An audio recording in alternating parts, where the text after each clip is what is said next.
It's time for the Ella Johnson Show.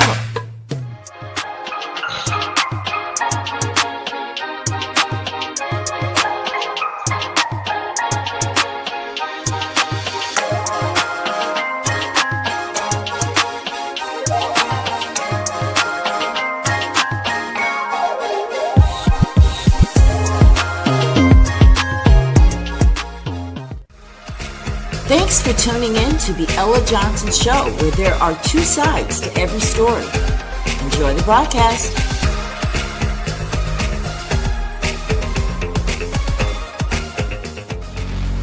Stay tuned.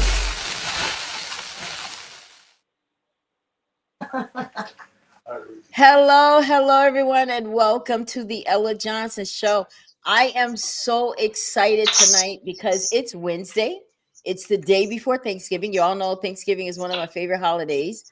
This is us taking a break from all the cooking and prepping and everything so that we can be here with you tonight with this remarkable story. If you are watching from Facebook, do me a favor and share the broadcast. Just share your little heart out. Put people's names in there that you want to watch. I don't care. Tag people, whatever you got to do.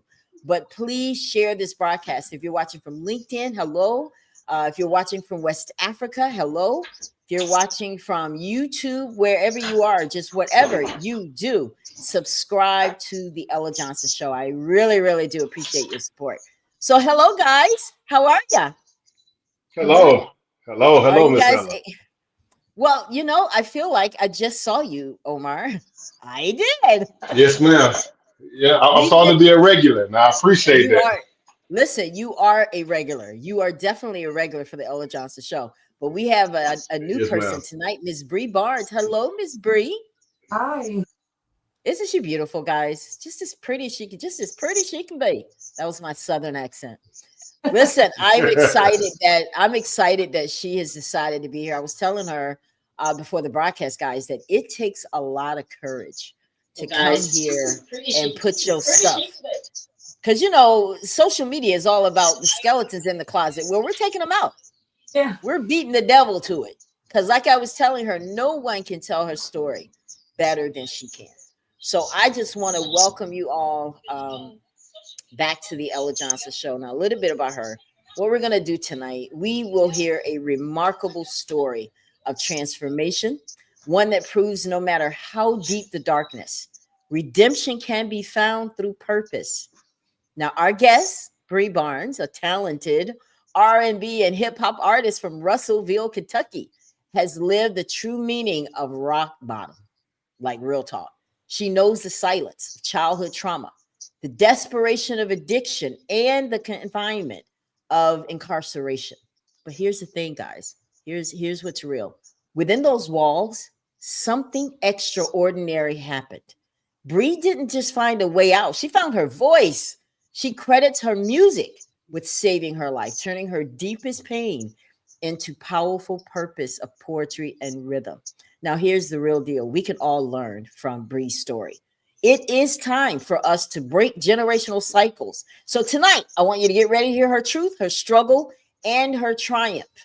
Welcome to the Ella Johnson Show, Miss Bree Barnes. Yay!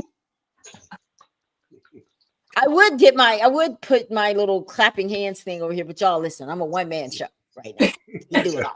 But just right now. Yeah, just for right now. That's right. I like that.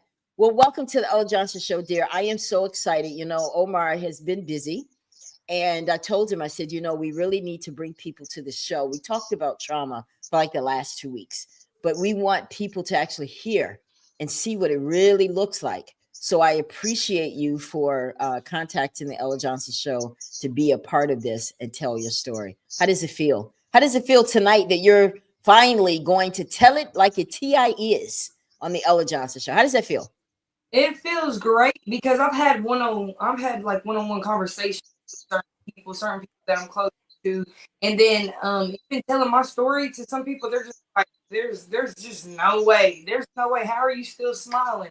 So for the people that I can't have one-on-ones with, or the ones who don't know me, it feels really good to be able to share what I've come from and why I carry myself the way I carry myself.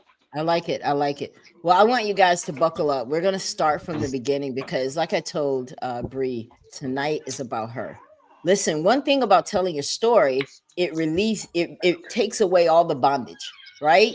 The devil doesn't win anymore. Yeah, one of the reasons people can't be free from all of what has happened to them is because we're too busy trying to keep it quiet.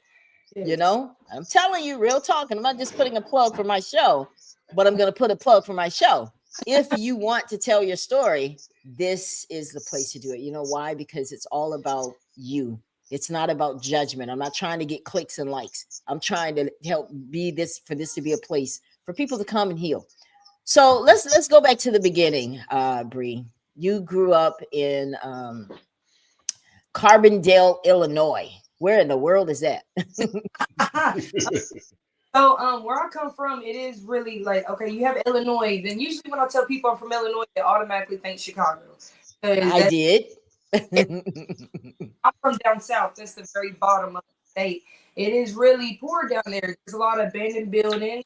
We have a lot. The crime rate pretty high. We have metal detectors in the schools down there. There's no jobs. It really is a poor like community.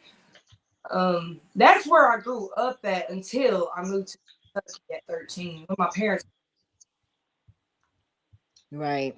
So let's go back to what happened when you were in Illinois, because the reason I want to cover your childhood, because I understand from your story that that's where a lot of your trauma happened. And Yes, a ma'am. lot of people, listen, you're not alone. A lot of people still dealing with some of that childhood trauma that they haven't let go of. And it becomes adult trauma, and it's triggered, and we don't know why, and it's because we didn't deal with it. So tonight, I want to talk to me a little bit about your childhood when you were in Carbondale. Oh, Explain to us what that was like. okay. So Carbondale, that's like a little city down there in Illinois. That's actually where I was born. That's where the hospital was. So anybody from Southern Illinois knows where that's at. So, okay, so my dad, when we was younger, he owned a nightclub in Mounds, Illinois called Spanky. So, and we actually lived on top of it. So, starting from an early age, just the whole like the bars, the drinking. I've always been around it my whole entire life. Now, when I was about, I'd say 5 or 6, I know we had a babysitter, which was a woman, and she molested me, like had me perform sexual acts on her. Of course, I was young and didn't know what I was doing. And then I mean, I just kind of just kept it quiet because I really didn't know no better. I really don't know if that like because I am bisexual today, so I don't really know if that has anything to do with it. But like I was definitely molested the first time by a woman. By a woman. So this was a babysitter that your mom hired to Like watch you guys. she was like kind of close to the family. She was close to the family, so your mom trusted her. And how often did she do this? Was this a one-time thing? Did she do it repeatedly? It was repeated. It was repeated. Did you feel comfortable telling anybody? Did you say it to anybody? I didn't until I got older. Okay. I didn't because I got older. Like when I was younger, I really didn't understand what was going on. And like, I got older.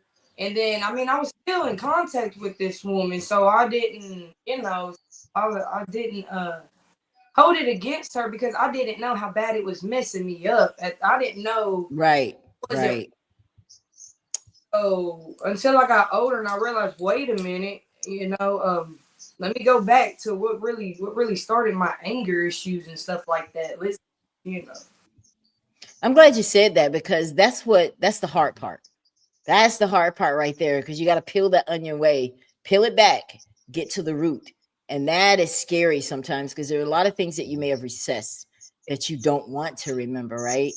So this went on year after year. So then your mom never knew about this until you became an adult. You finally told right. her. Okay. So she didn't get in trouble. Do you know she was doing this to other young people? No, I do not. Do not. All right. So let's fast forward a little bit because now in your story, let's go into when you were like 12 years old. Now it's different. What happens when you're 12? So so Illinois, that's all we knew. Mom and dad get divorced, and her sister had lived in Russellville, Kentucky. So she moves us here. We didn't want to come to Russellville, Kentucky. We didn't what we knew. So we get up here, and from what I come from to like Russellville is like the city. So we didn't fit in. I didn't like it. We came up here and almost automatically had to go into a homeless shelter because people was telling my mother, "Come up here, it's better. We got you." And as soon as we get up here, nobody was helping her with 4 children, and one of my siblings was sickly, my sister. So we get up here, and then that's where she meets my stepdad, and he's actually still in our life to this day. His name's Carl Grinner. He's a really awesome person. But yes, that's how we ended up here around 12 and 13. But see, around that time I was also listed again, but by a man. Now, who was this man? Without saying his name, what was the relationship? I had a grandfather, like he was, I don't know, he dated my grandmother. He's not biological, but he was always took us in summertime. He lived up in Columbia, Kentucky, and one summer me and my went up there. Older man, I believe it was just his friend, and he kind of just like cornered me, and I kind of froze up when that happened. I didn't scream, I didn't yell when he touched me. I really didn't understand what was going on. I locked up. I couldn't speak. And then after that, I kept it to myself. I didn't talk about it. I didn't tell my mother until I was 21 years old. I'm only 26 now.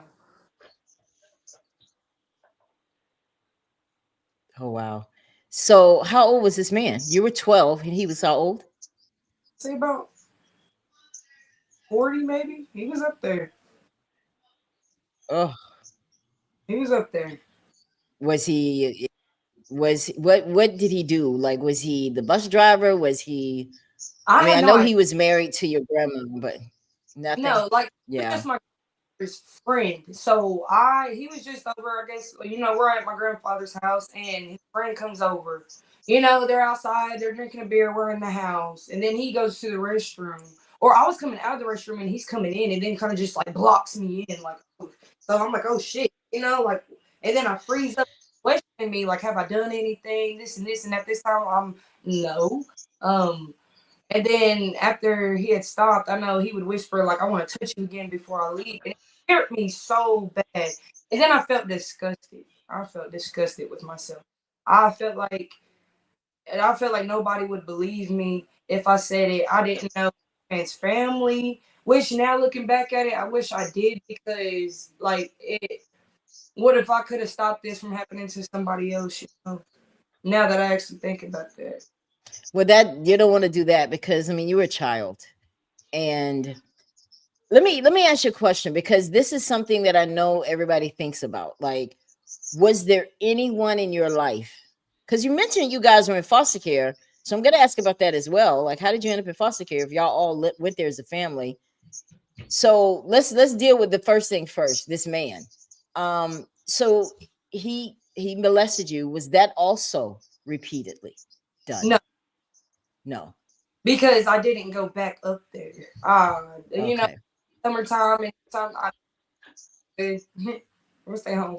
Okay. All right. So that was just the one time, and so you didn't tell anybody. No. No. Now you mentioned you guys were in foster care when you left and went to Kentucky, right? Why did you end up in foster care? What happened? So we actually had a couple visits to child services, and when they come to you and you're young, you don't want to be separated from your family. Now, without bashing my mother, I will just say there were some things she probably could have done differently. The drinking and everything, that's common. The fighting, the toxicness, I mean that's all we pretty much knew. So when child services came back in, I had enough of it. So I told them, like, I told them, hey, she's drinking this and this. I'm tired of it. Me and my siblings. So they took us. She did get us right back though. She did maybe a month or two worth of classes. That woman, she walked in the snow up to her class in a vehicle. She definitely did do what she was supposed to get us back. She did. So let me get this right then. So you're saying that living with your mom, not only were you being molested by these people that she was putting in care with you guys, but you were also living in a house with a mom that wasn't very attentive, drinking and doing all this crazy stuff. Was she leaving you guys alone as well? And like you weren't happy with your mom. That's what it sounds like. Yes? Yes. Okay. Okay. Not trying to talk about mom, because one thing about parenting, there are no manuals for how to be a parent. Yeah. And Yes. not knowing your mom, I can say that she gave you what she had. You know what I'm saying? Because trauma is generational. It She is. may have dealt with the same trauma you're dealing with, right? Mhm. So anyway, so now when did the drinking start? Because I know you started drinking. When did you start drinking? What led to that? Talk to us about that. The first time I got drunk, I was 13 years old. Woo. I was 13. So we was having like a New Year's thing, and then our parents had got me, my brothers, and my cousin some non-alcoholic beer, and then they had left, and so we're looking at my granddad, my mom's dad, and we're like, "Peppa, do you care if we actually takes a couple shots?" He's like, "I didn't see nothing." Girl, so by the time my mom and them get back, we are hammered. I'm talking about messed up. We was messed up. We was tore up. But that's the first time I got drunk. And then I swore to God I would never drink again in my life. I was hungover for like a week. But yeah, the first time I had got drunk, I was 13 years old. Hmm. So it sounds like you guys were pretty much raising yourselves. There was no supervision. Am I right? There was. I feel like it could have been better. Knowing what I know now, because I was until I realized what I was doing and how I was messing up, I was kind of the same way. I was the same exact way to my children, Yeah. you know? So like, but my mother is still dealing with childhood trauma, and I can say that she's still dealing with childhood trauma from her mother. Her mother, my grandmother, speaks to like one child and not the other one. She has beat my mother. She has let men come in on my mother. Like my mom has never had that motherly love. She's always had to grow up quicker than my mom was married at like 13. She had my sister at 13. My mom has been out here in this world on her own. Literally. She's went through hell. She has. Yeah. I'm not surprised to hear that. And that's why she wasn't able to give you. I mean, it's real, it's generational. It. Really is. We just got to figure out how to break those generational cycles. So, did you have a good relationship with mom though? Like, did you feel comfortable to tell her stuff? Because how normal mom parent relationships, it's like, hey mom, this man did this. Hey mom, I mean, did you guys talk about anything? Was there a relationship there? Like, what? I'm hard, it's hard to understand what that dynamic was like. It's something's missing. What is that all about? Well, with my mother, it was more like my mom was strict on me. She was really strict. Like even in high school, I couldn't really go out with my friends or nothing. I had to stay home and clean the house. Or my sister was, Mm, so I had to put medicine on her. Or like the laundry needed to be done. I had to do it. Like it was like that. But then it turned into this was my friend. Like this is my homegirl. If I'm going out, she's going with me. If I want oh, to mom was going out with you to hang out, to party. Okay, okay, all so it right, was like a friend, not really right, um yeah. okay. So she had a good relationship with her guy. How did you get along with her man? You got along great with him? With my stepfather today. Yeah, yeah. Beautiful man. He met my mother when we came up here, and he has his own children that he has raised.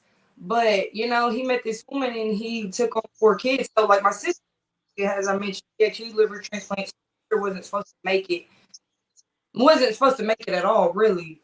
So when we met him, I'm talking about doctor's appointments. He my sister.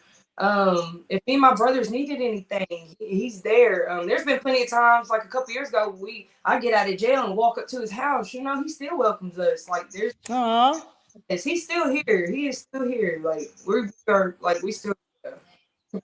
So let's talk about this jail thing. That's one of the things. That's one of the bullet points that we're going to cover. But I want to talk a little bit more about this drinking. How far did you go with the drinking? I know you mentioned one time where you got drunk. You know, you're 13 and you guys are basically experimenting. Did you go any further with that, or was that just a one-off? Of course. We'll see. Okay. After that, which that was my first time drinking, and I was so hungover. I literally prayed, and I was like, God, look, I'll never do this again. Yeah. it makes my stomach. But see, around that time, I actually had overdosed on pills because what kept coming to my mind. Now I'm at 14 and 15. What kept coming to my head was how I was touched. I didn't feel pretty. I'd wake up angry as hell every day. I'm talking about mad. And so I had got up one night and went into my mom's medicine cabinet, just took a bunch of, because I don't know what really overcame me to actually get up and do that. And then the next morning they get up and I'm like woozy and stuff, and I still didn't have the heart to look at my mother and be like, I tried to kill myself. So they take me to the ER. They're checking, and I still don't want to tell them. And then they're just like I was just a stomach bug. And they send me home, and then you can literally just smell like the medicine. And it's why I don't like pills to this day. Like I don't like taking on a leave. That's why. So with this drinking, it was so like it's just around us, like it became fun. In high school on the weekends, Mad Dog 2020, Four Locos, girl, we was lit. We was lit. Eventually that carried with me. See, so until I got pregnant at 17. Okay. But I actually lost my sister in 2000. After my sister died, we all kind of just, she was holding this family together. She was our angel. So when she passed, that kind of just It's okay.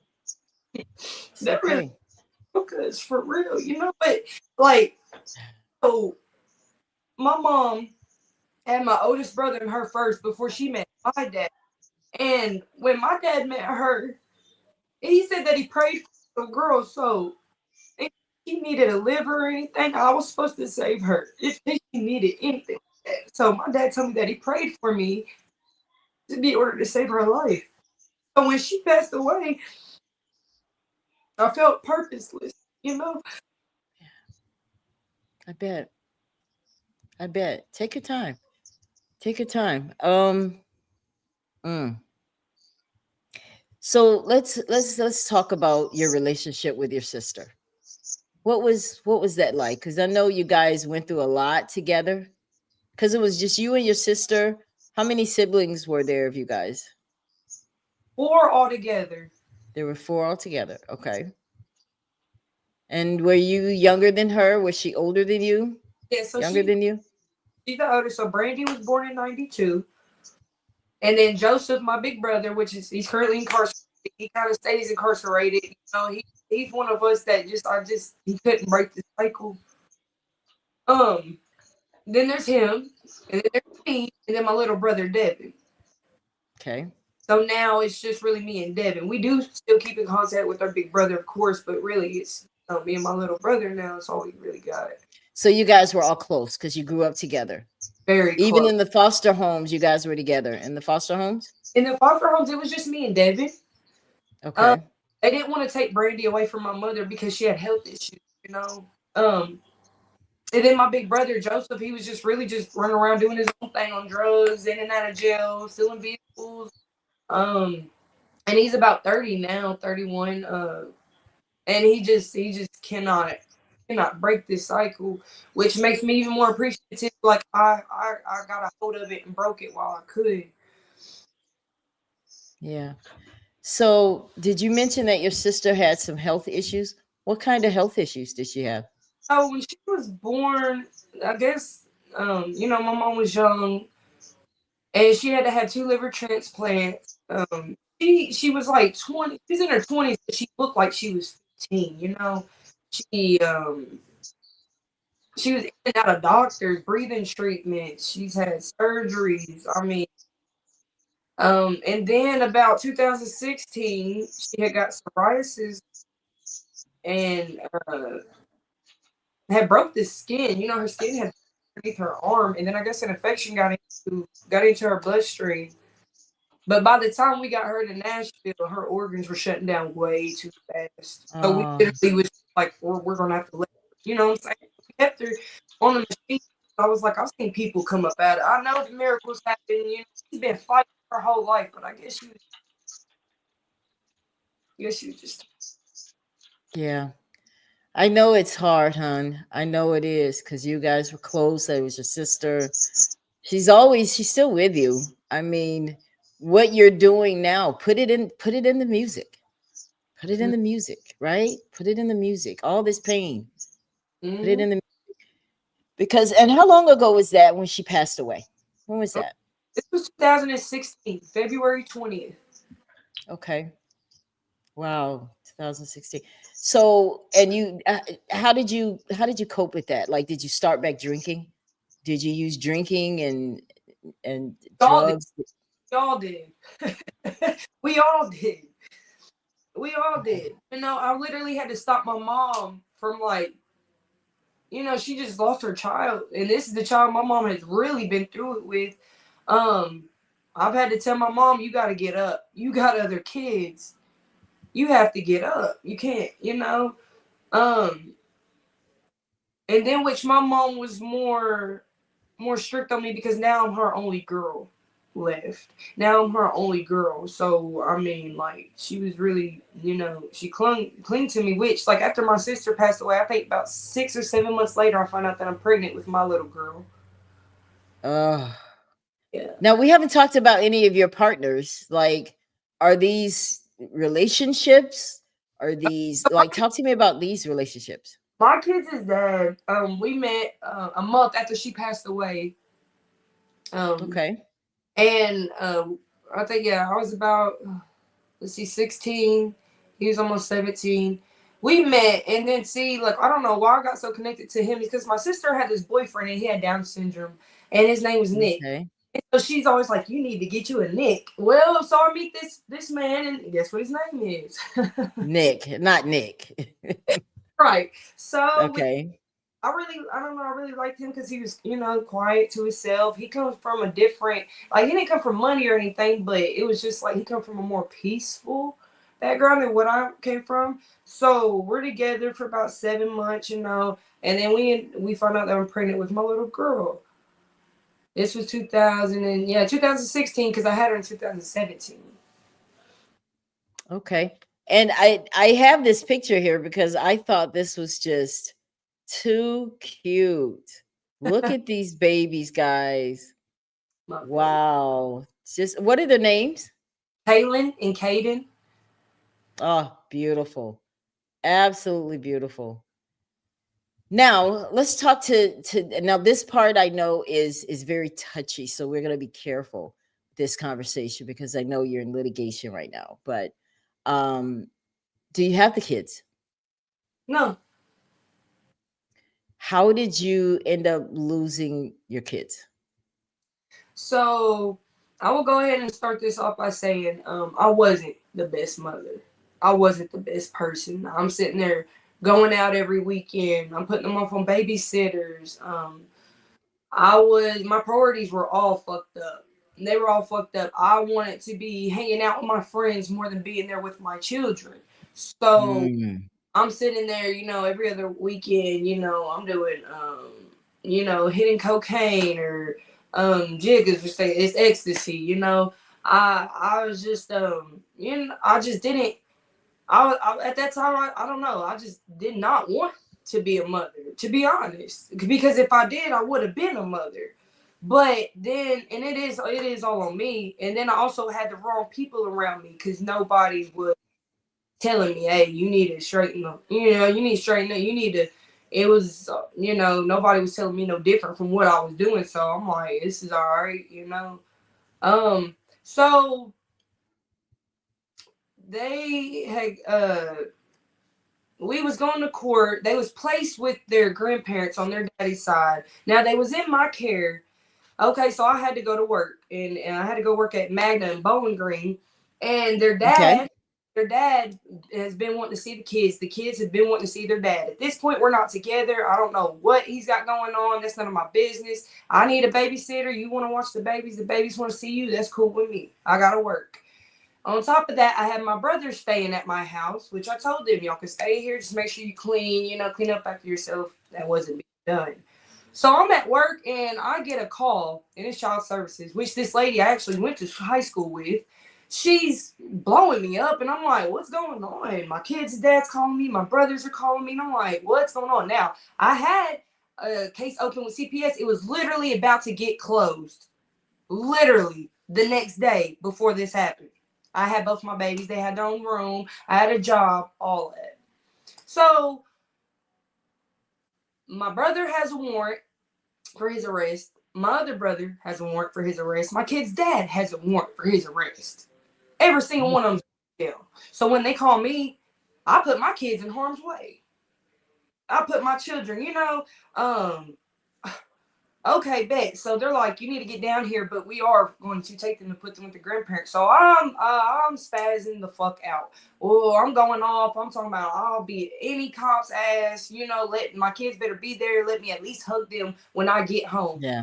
This, that, and the third. Boom. I mean, I'm doing the dash all the way back to Russellville. I get there. They put my babies with them, and I'm talking about at that point, I don't know what happened. I felt like my whole life just shattered. I didn't see nothing but black. I quit. I didn't go to work. I immediately went and got fucked up. Immediately. Well, actually they had me go to the jail to do a drug test. I'm like, bet. I get there, I fell for weed. I fell for weed. That's it. Okay. Okay. Right. So I'm just like, so I'm wrong because these children wanted to see their dad. Like, I'm not sure what he had going on, but I know he would never harm his children. He would never be, he is a damn good daddy. He is still to this day. I can't say that. Like, he wasn't the problem. I was. Even while we was together, I was toxic.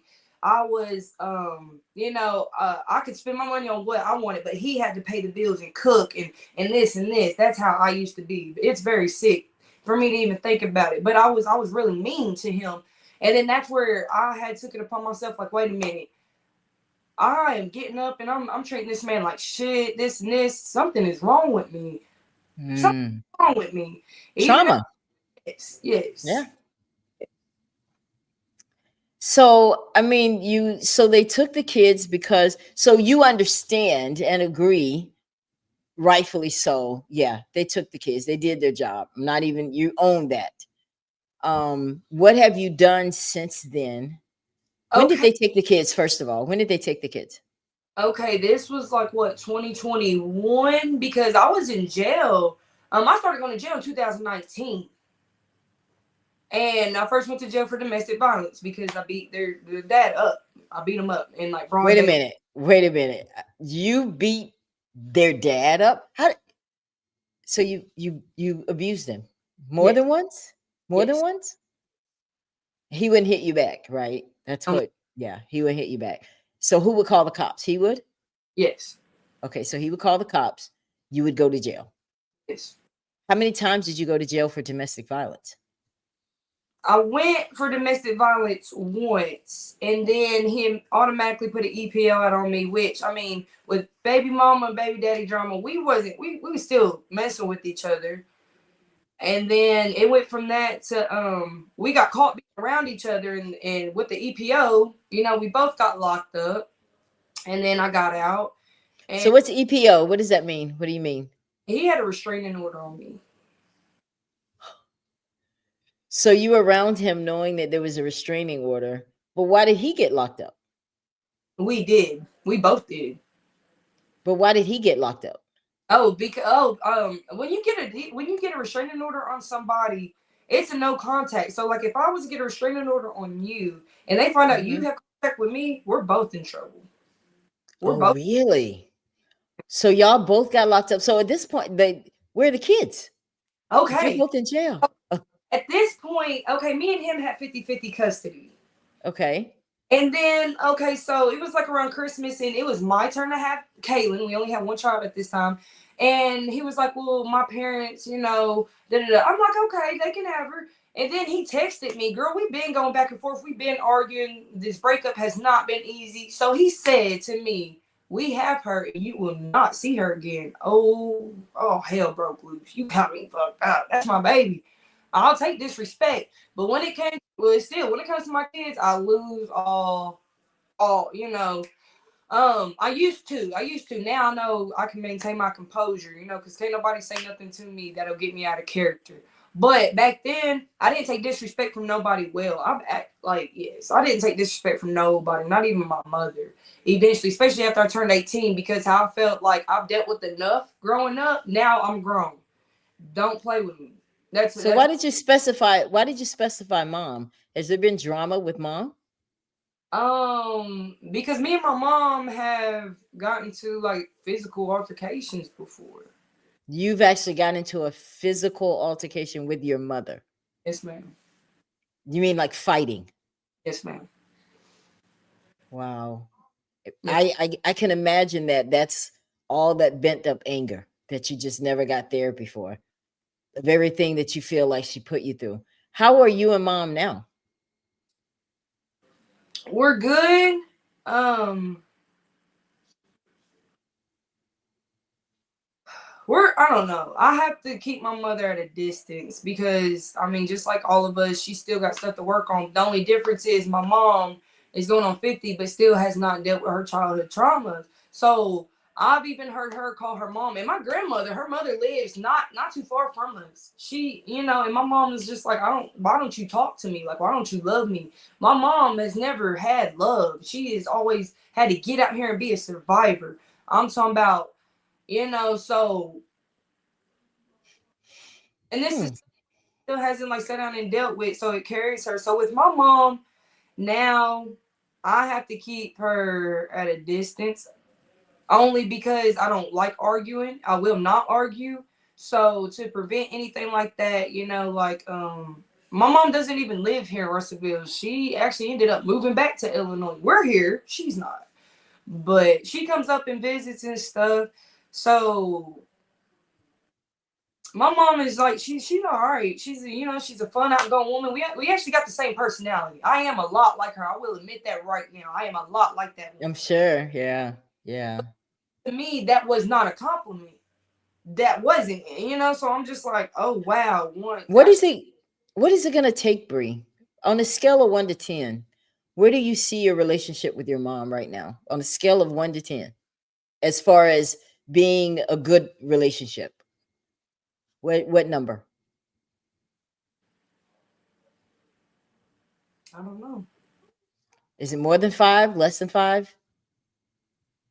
I mean, more just because like I've chosen to forgive her. I don't hold. I That's mean, a good thing.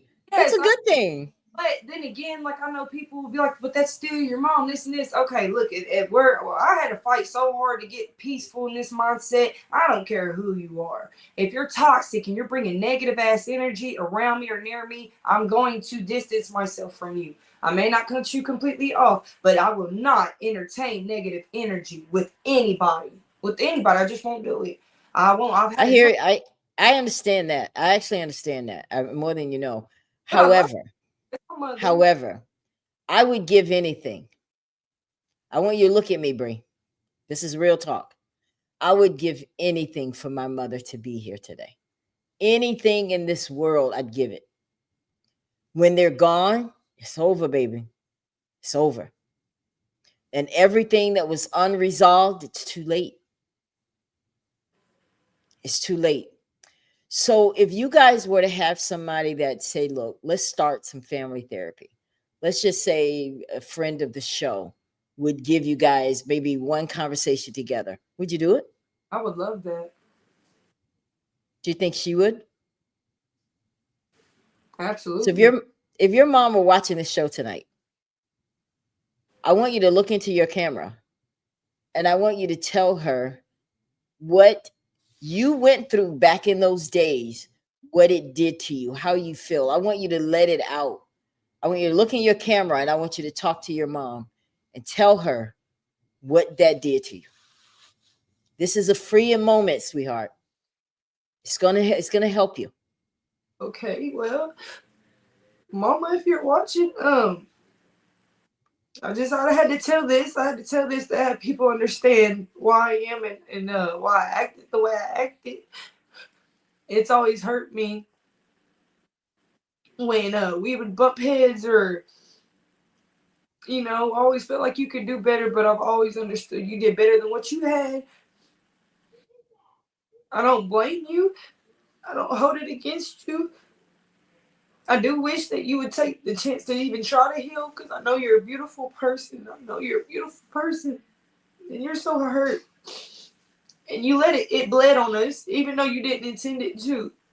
Your trauma did bleed on us kids. And we've had to shake back.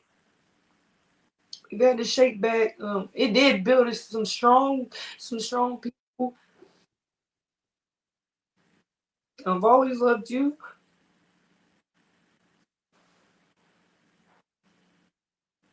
And I do appreciate the things that you did and that you could do for us.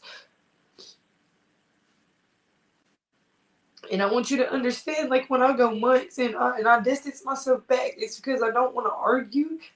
Because I don't like arguing with you. It hurts my heart.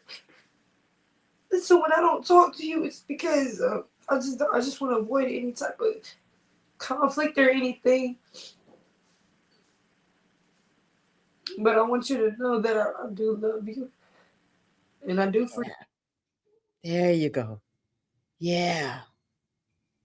Yeah. Yeah. There you go. See, forgiveness is the key. Yeah. Because you got to learn how to forgive her and you got to learn how to forgive you. And the reason I wanted you to do this, because I know that God is watching too. And you need him in your custody fight, trying to get your kids back. But he needs you too. And he needs you to forgive her because she didn't know. Yeah. She didn't know. Yeah. She was just trying to be a mom. She was doing the best she could. Nobody taught her either. And who knows, your mom may have gone through some of the same stuff you did. She may not tell you, but she may have experienced some of the same being molested. You don't know. And I'm saying that allegedly because I don't know either. But I'm just saying, meet her where she is. Mom, this is also for you. I wish that you would contact my show so we could bring you both on because what you have to say is important too. You know, this is not a one-sided show. I think that you guys can start to heal when you forgive. You made one step, boo. You made one step. God will make the next one, right? How did that feel though? Talking to your mom.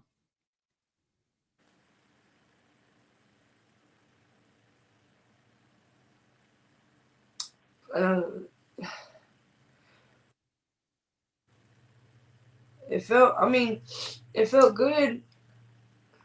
It felt good to do this publicly. I've talked to her privately, so it Okay. just felt good to do this publicly because there's a lot of people that do know us in real life, and so I don't want nobody judging her. I don't want nobody thinking like I don't want nobody looking at her no different. I just really she has gone through worse. She's been way through worse. So I just had to realize, okay, like I'm a lot like her. And then Is so this your mom? Is this your mom, Jennifer? yes, She's here. but Hi, she Jennifer. She said, it's all me. Never your dad. Did what I could. Yeah. She said, I love you, Bree. This is someone saying, I love you, Bree. Um, let it out, baby girl. I needed this. She said, Brianna, I love you with all my heart. I'm not trying to argue with you. I want a relationship with you, and I'm proud of you. Keep going. See? Hallelujah. I'm here. Oh, hi, Jennifer. Hello, Mom. How are you? Prayers always. Yes, yes. I'm crying. I love you, baby. Oh, you see? I love you too, Mama. No matter what, I promise I do.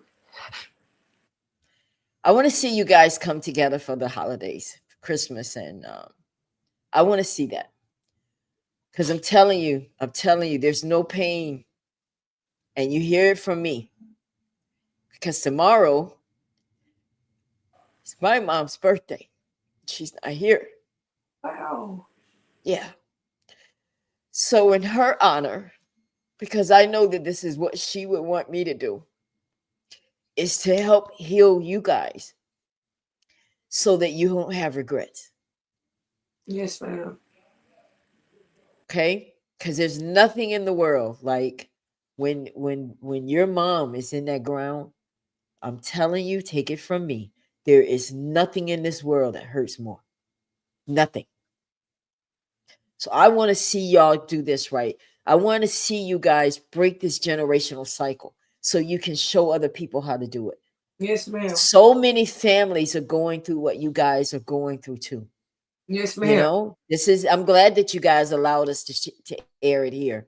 This is not about likes, clicks, and all that, trying to embarrass people. This is about healing, guys. Yes. Okay.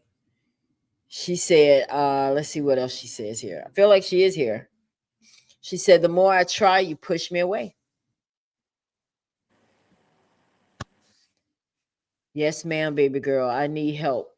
When I needed it, I'm sorry. I put too much. Yeah.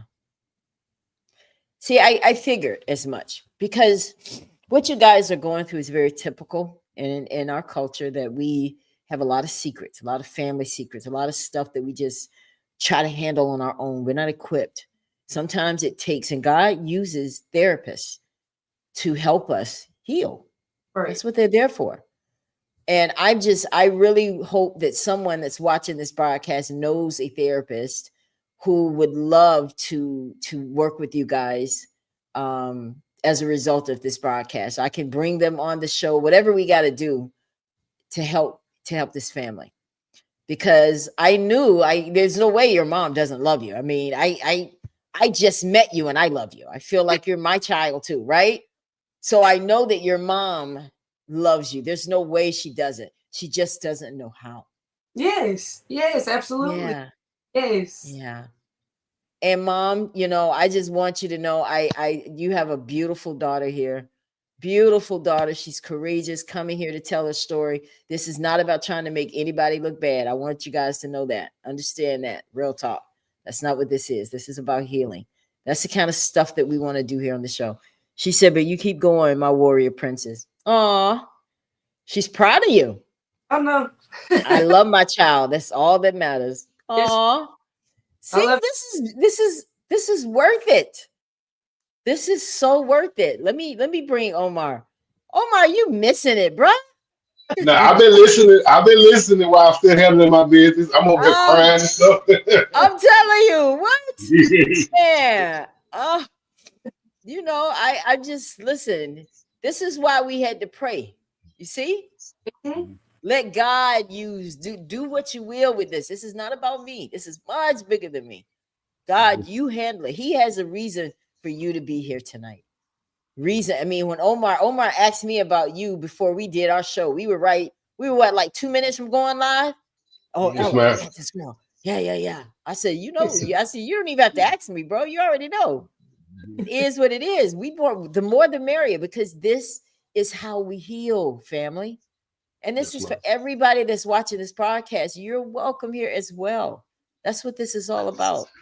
So Bree, I mean, we're gonna continue with your story. Let's talk about the music now. Let's change the tune a little bit here. Because mom is obviously very proud of you. You said that you were singing. You've been singing since a little girl, right? Didn't you say your grandma played the piano? So you've been around music as well. So what happened in your life that made you say, you know what? I want to start singing again. What happened? What was that? Okay, so when I was little, and mom's in here so she can vouch. I guess when I told her when I got older I wanted to be a professional singer and a pole dancer. That was my dreams when I was just a little girl. I don't know, what that's about. So I've So sung, you aspired to be a pole dancer. That's what you're saying? yeah, Okay. yeah. All right. Which I did audition one time. That's another story. But so I've sung in church. I did talent shows. Um, Okay. and then mom. So when I was little, I would come in the room and sing a song, and she'd tell me if it was good or not. She'd make me go back and sing. And what's crazy is that when my mom, this has always been her dream to be a singer. And Okay. so yeah, this is actually kind of crazy. Yeah, so what I'm doing now is what my mom's always wanted to do. Okay. So I've always sang in church, and then my mom would tell me like if I got up and I wasn't singing, she knew something was wrong. So I was about 15 and we had American Idol auditions in Nashville and I went, didn't make the cut, of course. Um so then, I just kind of just sang in the talent shows, did just uploaded videos. Um I've always loved singing. I've always loved singing covers. I've always seen myself on a stage. I've always I love background stories like the Temptations, how they got started. Oh yeah. Oh yeah. Yeah. I love like Whitney Houston's story. Oh, the voice. I see so many singers and people who made it that really came from a lot like Tupac, Biggie, Yeah. nothing, and they went through, and then they found themselves powerful in the music, and that's how I found myself. So I started music actually like 2 years ago with this group in Bowling Green called Money Train Association. They just getting started Okay. in the studio, but at that time I'm just drinking. Studio sessions, I'd go in there drunk. I'd go in the studio session and for hours and would come out with nothing. When we would do shows, I'd always have to take a couple shots. Well, eventually, uh, I bit off more than I can chew, and then so I, stepped back away from the group because obviously I'm not doing anything positive for these people, nothing at all, but causing drama, causing trouble. So I was like, okay, you know what I'm saying? I'm gonna just step back. All right, cool. So now I'm just working. I'm still drinking every weekend. My kids don't live with me, um, until I lost my fiance. Until I lost my fiance, and his death date is actually coming up in December. His 1 year. Oh. Really, Oh. I was really drowning myself. I've been at my job for almost 2 years now, where I'm at, and I almost lost my job. I couldn't get up out of the bed. I wasn't eating. I was literally every weekend, I'm just trying to overcome. Like I'm not trying to feel this pain. I've lost like my sister. I've lost, some family members. But losing this individual right here, this was I didn't have to love him. We didn't have to love each other. We didn't have to keep around each other. We chose each other. But with him is he always called me out. Like he would be like, you're drinking too much, or he would but he always uplifted me as well. Like there's been days where I'll Hmm. sit and I just don't want to go outside or anything because I'm thinking so bad about my kids, and it does hurt. It hurts every day. I just carry Sure. it back. Yeah. So I beat myself up a lot.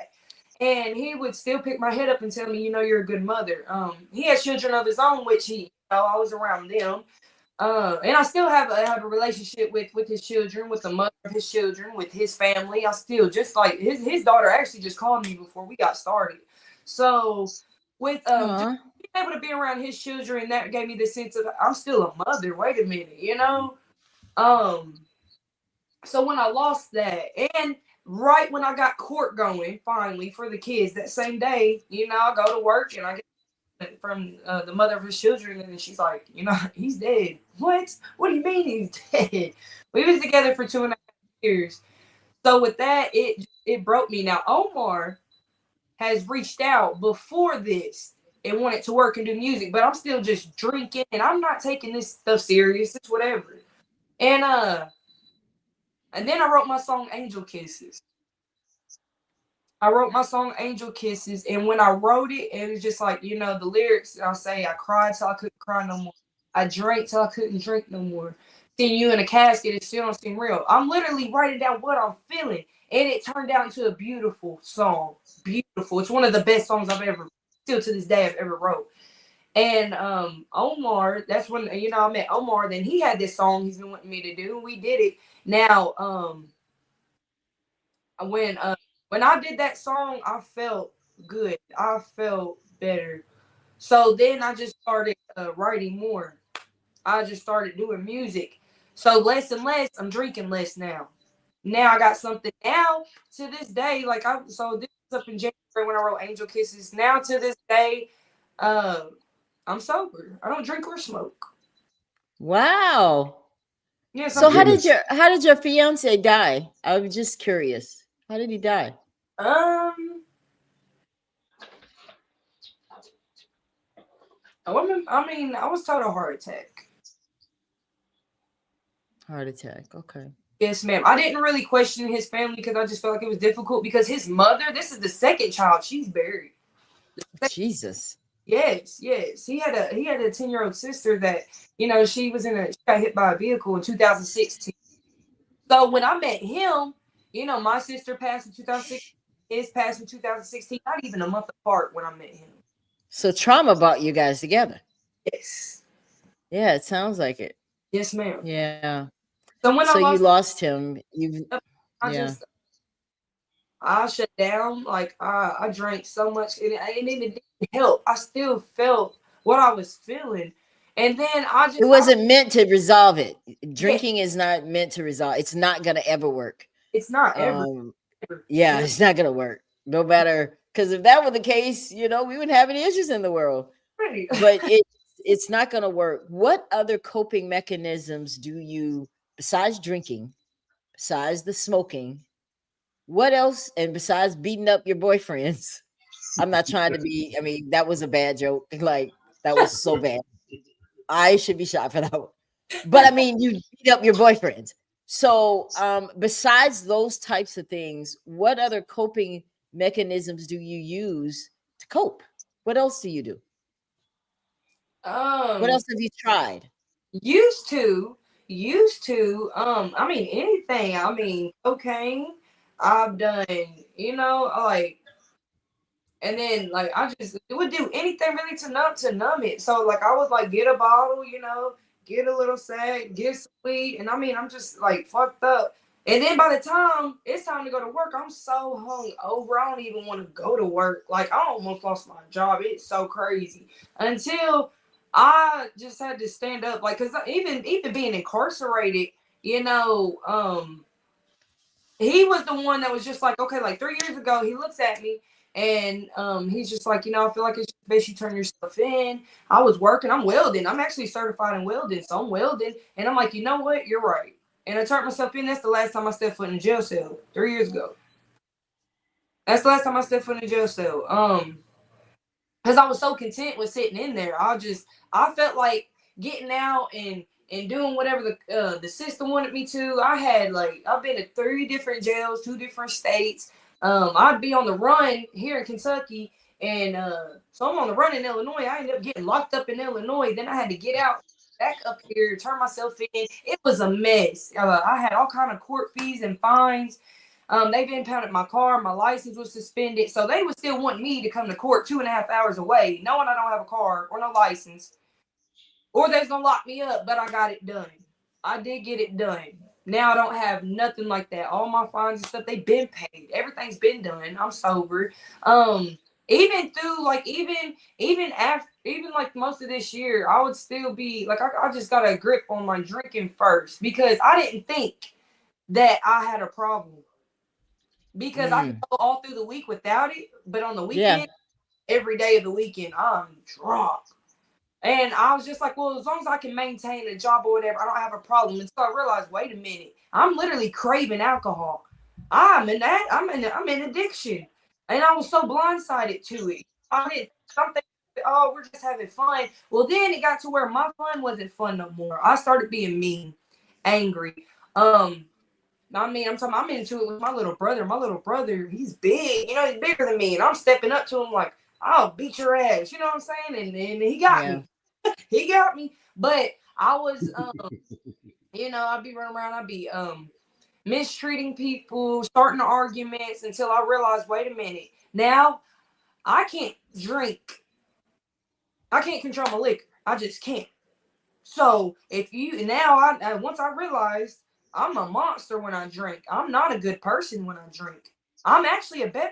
People love the sober me. I love the sober me. My kids deserve the sober me. Right. That's I'm like, Right. okay. I honestly still to this day don't think there's nothing wrong with having a little drink, a nice glass of wine. It's a birthday celebration. I think that's fine if you can control it and if you got your. Right. Well, that wasn't the case. Right. So I had to be like, okay, I gotta put this down. I can't control it because once I can't just sip on a little bottle and that's that. No, I want another one. Then I want another one. That's bad. That is not good. So I really had to take it up to myself, and then I prayed. Ooh, we prayed to God to take the taste of alcohol out of my mouth. Pray to He'll God. do. He'll do it. I had to pray for him to take the wanting to go to the clubs out of mine because I had to be in the club every day. I was in there on Sundays. I was lying I pretended like I was part of the cleanup crew to get in for free. Oh yeah, I was a big scammer. Oh, I was a big scammer. What? Oh yeah. What I it was like a drug. It was my drug, and I didn't do anything in the club. It wasn't like I was on poles or nothing. But I liked to dance, and Yeah. so I went every single day. I went every single day, and to be transparent, Bree, because that's what this is about. None of us are perfect. Like I would literally give my kids Benadryl so they would go to sleep, just so I could go to the club. Like I would literally, Pray. do stuff like that because I just felt like it was like a drug to me. I had to have it. But there comes a moment in our life where we grow up and God finds a way to get through to us. Now, before we go into the other side of the fence here tonight, I want to address what your mom wrote here because this is concerning because real talk, this show is just as much for her as it is for you. So she said, I want to talk about this one here. She said, I got an eighth grade education. I did the best I could. If digging me makes you feel better, so be it. You're still my daughter, and I'm proud of you. Why does she feel like you're dragging her with her eighth grade education? Do you feel like you've done anything to make So her feel this, or um, just look at how that whole demeanor changed. Look at how that whole demeanor changed. At first, it was okay. We're all right. We're good. We're good. Now it's this. This is the problem. but in all fairness, I mean, she's going Oh, through something right now too, like right? most of her side of the family never even graduated high school. Like, I only graduated high school. I don't think I'm better than nobody. What I do think, I was able to get a hold of my drinking and admit my problems. Some women cannot do that still to this day. Amen. Amen. And I'm proud of you for that. Thank I'm you. proud of you for that. That's all. Yeah. Some people they've I'm never as done well. nobody. They can't take and this is this, you know what I'm saying? So this is So this is But why I want us to stay on our high. No, I want us to stay on our high because we accomplished something great. The devil's mad. Okay. So we're not gonna let him have it. We're not gonna let him have it. Right now, I care about what she feels too. Okay. So she says here, how long does your parents have to go through it? So this is a very good place to be. I feel like we're in the middle of the road right here. This is a question in the middle. How long does your parents have to go through it? When she says that, what does she mean? Go through what? you have to What ask her. You just gonna I want to know, Jennifer, what is it that you're going through that you're asking her? How long do your parents have to go through it? Because we're gonna break through this. This is what you call barriers. This is where the communication barriers creep in because we'll have that one little bump and then everybody's like, man, F that. I'm going home. No, no, no, no. We're not gonna do that. We're gonna heal. We're gonna heal. This is real time. This is real time healing on the Ella Johnson show, right? So I don't want your energy to go down. This is good because at least you're talking. That's what it's all about, right? So what do you like to sing about, Bree? What are your songs about? About really about Of oatmeal box, anything. I saw, what did I see? I saw this. What was it here? I don't want my show to, because I don't want to do it and then they kick my show out. So I wanted to see one of your songs because, oh, no, that's not what I want. Yeah, what are your, I mean, do you take your music, is it based on stuff you've been through? Like, give me some words of some of your songs. Like, what do majority. you talk about? What do you sing about?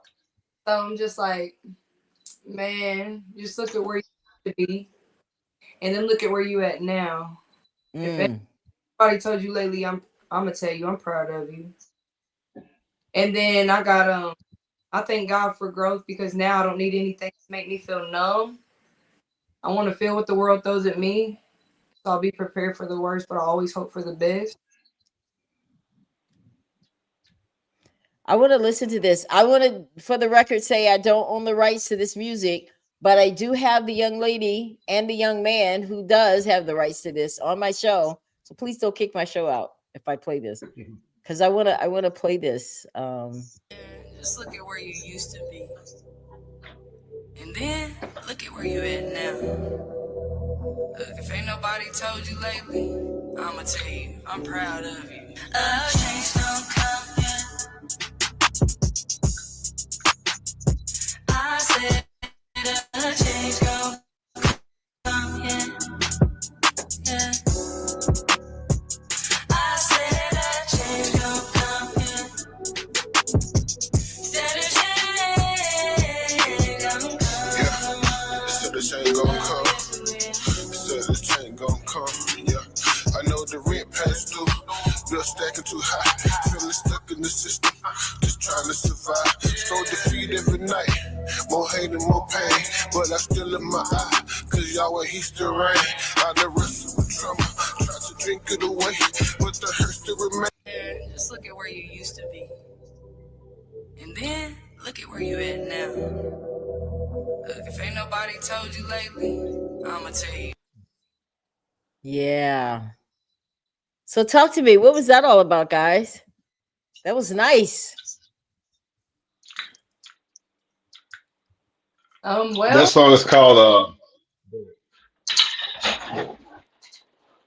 change gonna come Change gonna come.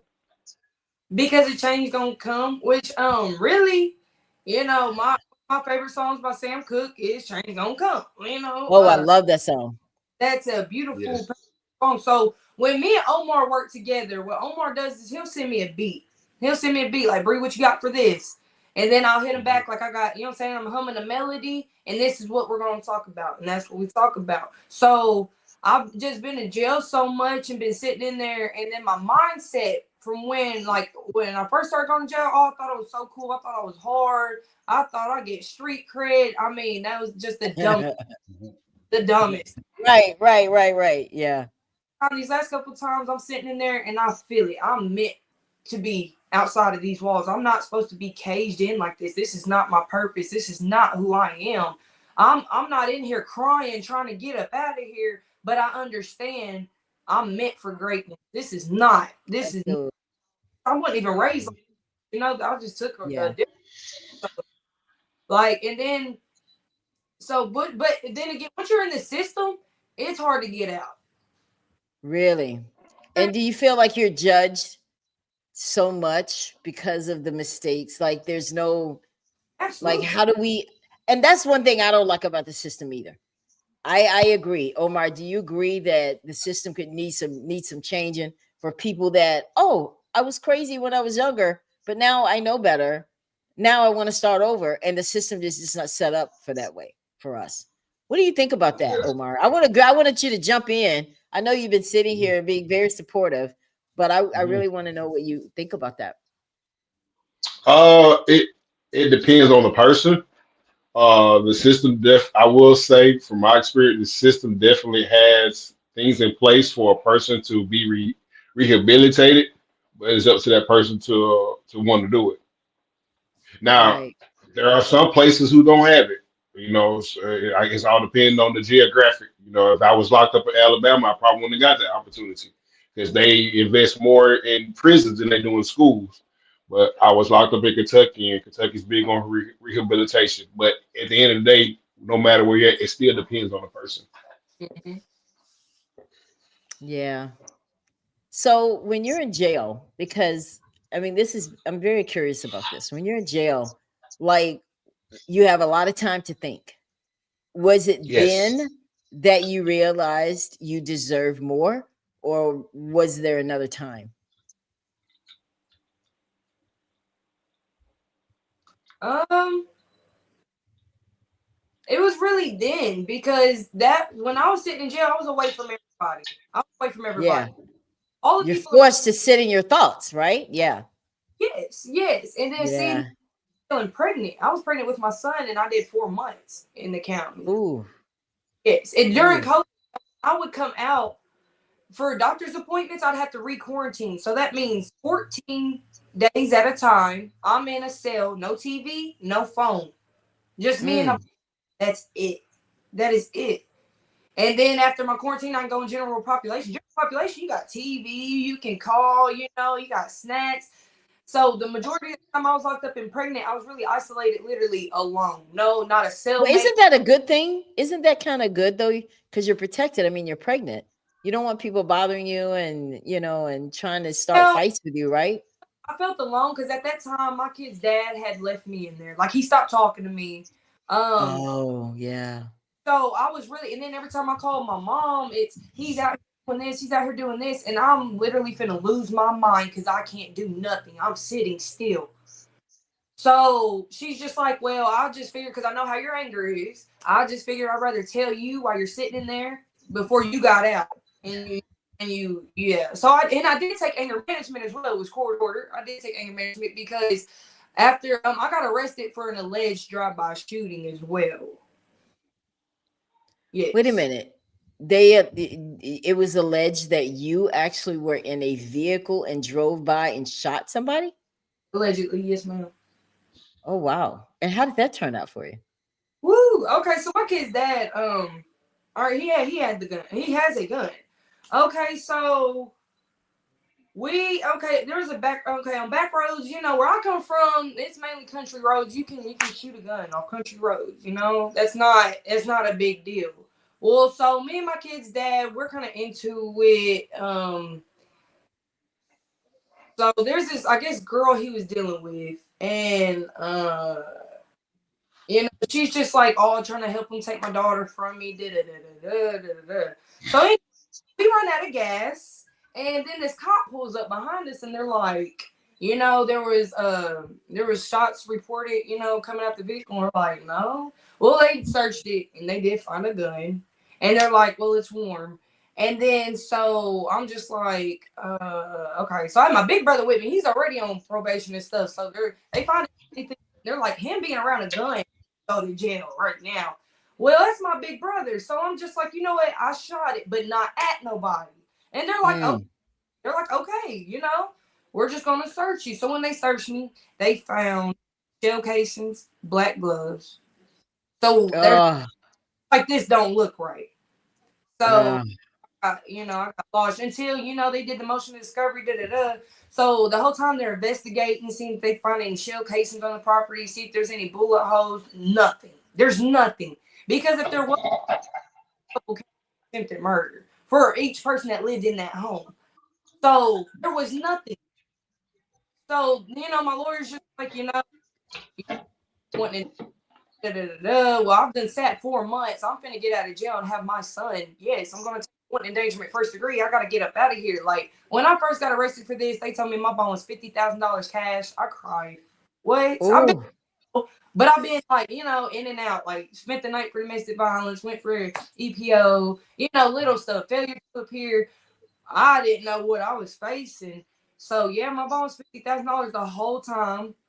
But I took on endangerment because I got out. Let me see, I got out like in September 24th of 2020, and I had my son October 19th. oh, wow. You So have you have been through it, Bree. Oh my gosh.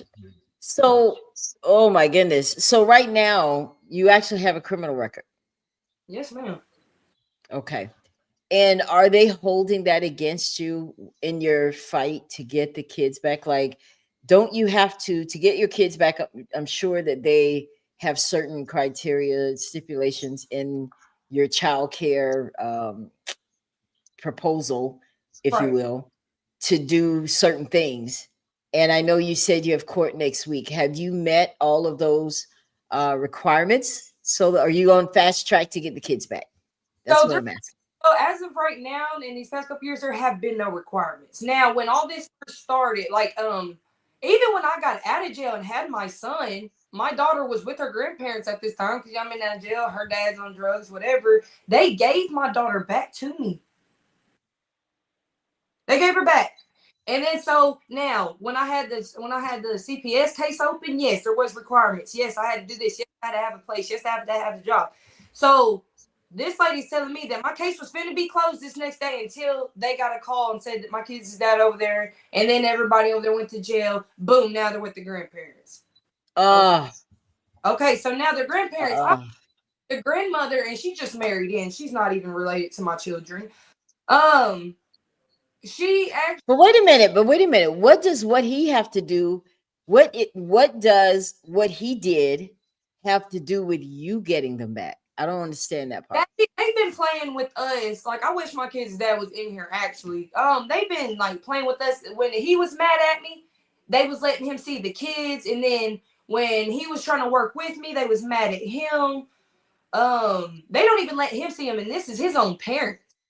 They don't even let him see the kids. Yes, my kid's dad haven't seen the kids, so he has a new child, which he's about one. I've met his new child because that's that's my children's brother. Now you tell me my children have not met this. Have not Right. met this. Why? I get it. How I used to be. I get it. If y'all don't want to da, da, da. Now, what has this boy's other child did? And this is their sibling. Why can't and then they don't do anything for his new child. They don't ask about the new child on his actual biological mother and his dad. They don't want nothing to do with this one. They wanted mine, but don't want nothing to do with his new baby. Yeah. So Bree, you're doing the right things right now. I don't know if we can talk about the child support or anything like that, but you're doing the right things toward taking care of your kids. I want for the Yes. record to put that out here. You're doing the right thing. I So appreciate I want to stop. In the midst of all this chaos, I have to give you credit. I have to give you credit for that because you've been through so much and I see you fighting for your children. And I just truly believe God is going to honor that. That's why Yes, it's ma'am. so important for you to honor him. yes, Hmm. ma'am. Honor him. Honor him. Give him his credit. Yes. Give him the Yes. praise. You got to go to Yes. him. And I'm telling you, he will show up for you. Yes. He's going to show up for you. Because, see, listen, this is the good thing about how God works. People will never forget the stuff you've done. I Never. mean, they're going to talk about it till you die. So they put that dirt over you. People are going to be talking about what you've done. Oh, I remember when. But with him, when you go to him and repent, he wipes your slate clean. Believe me, because he had a book on me. That book has been thrown into hell now. Thank God. Me too. Amen. Right, Eomar? Yes, And ma'am. I am a living witness to his power when you trust him and give it to him. You in the natural, you can't fight the system. You can't Mm-mm. fight it. I tried it. Mhm. You can't fight the system. You Mhm. need him. Mhm. So that's why tonight, this was a test. Not for me, because I'm not God, but this was a test by having your mom show up. It was a test. And you passed. You passed the test because you were vulnerable to that process. You didn't have to do that. Hmm. Right, Omar? You didn't have to Yes, let you ma'am. because you let it all hang out, girl. Listen, that wasn't about me. That was about you, her, and him. Mhm. Me out of it. I just did what he told me to do. Okay. And this is where it begins. I know you're like, oh, I saw what she said afterwards. Forget about that. Forget about that. Because see, one thing about the enemy, when God shows up, he's gonna come immediately to try to kill it. Mm-hmm. That's how he Mhm. does. If there's anybody we should be mad at, it's the doggone devil. Mm-hmm. If we're going to be mad at anybody, not your mama. Don't put pressure on your mama. You put pressure on the word. Right. But to do that, you got to put some word in, word comes out. That's how we do it. You got court next week. What are Yeah. you hoping that's going to happen next week when you walk in that courtroom? Okay. What do you So, want? like now with all this, so where I'm coming from with it now is like, okay, I take accountability.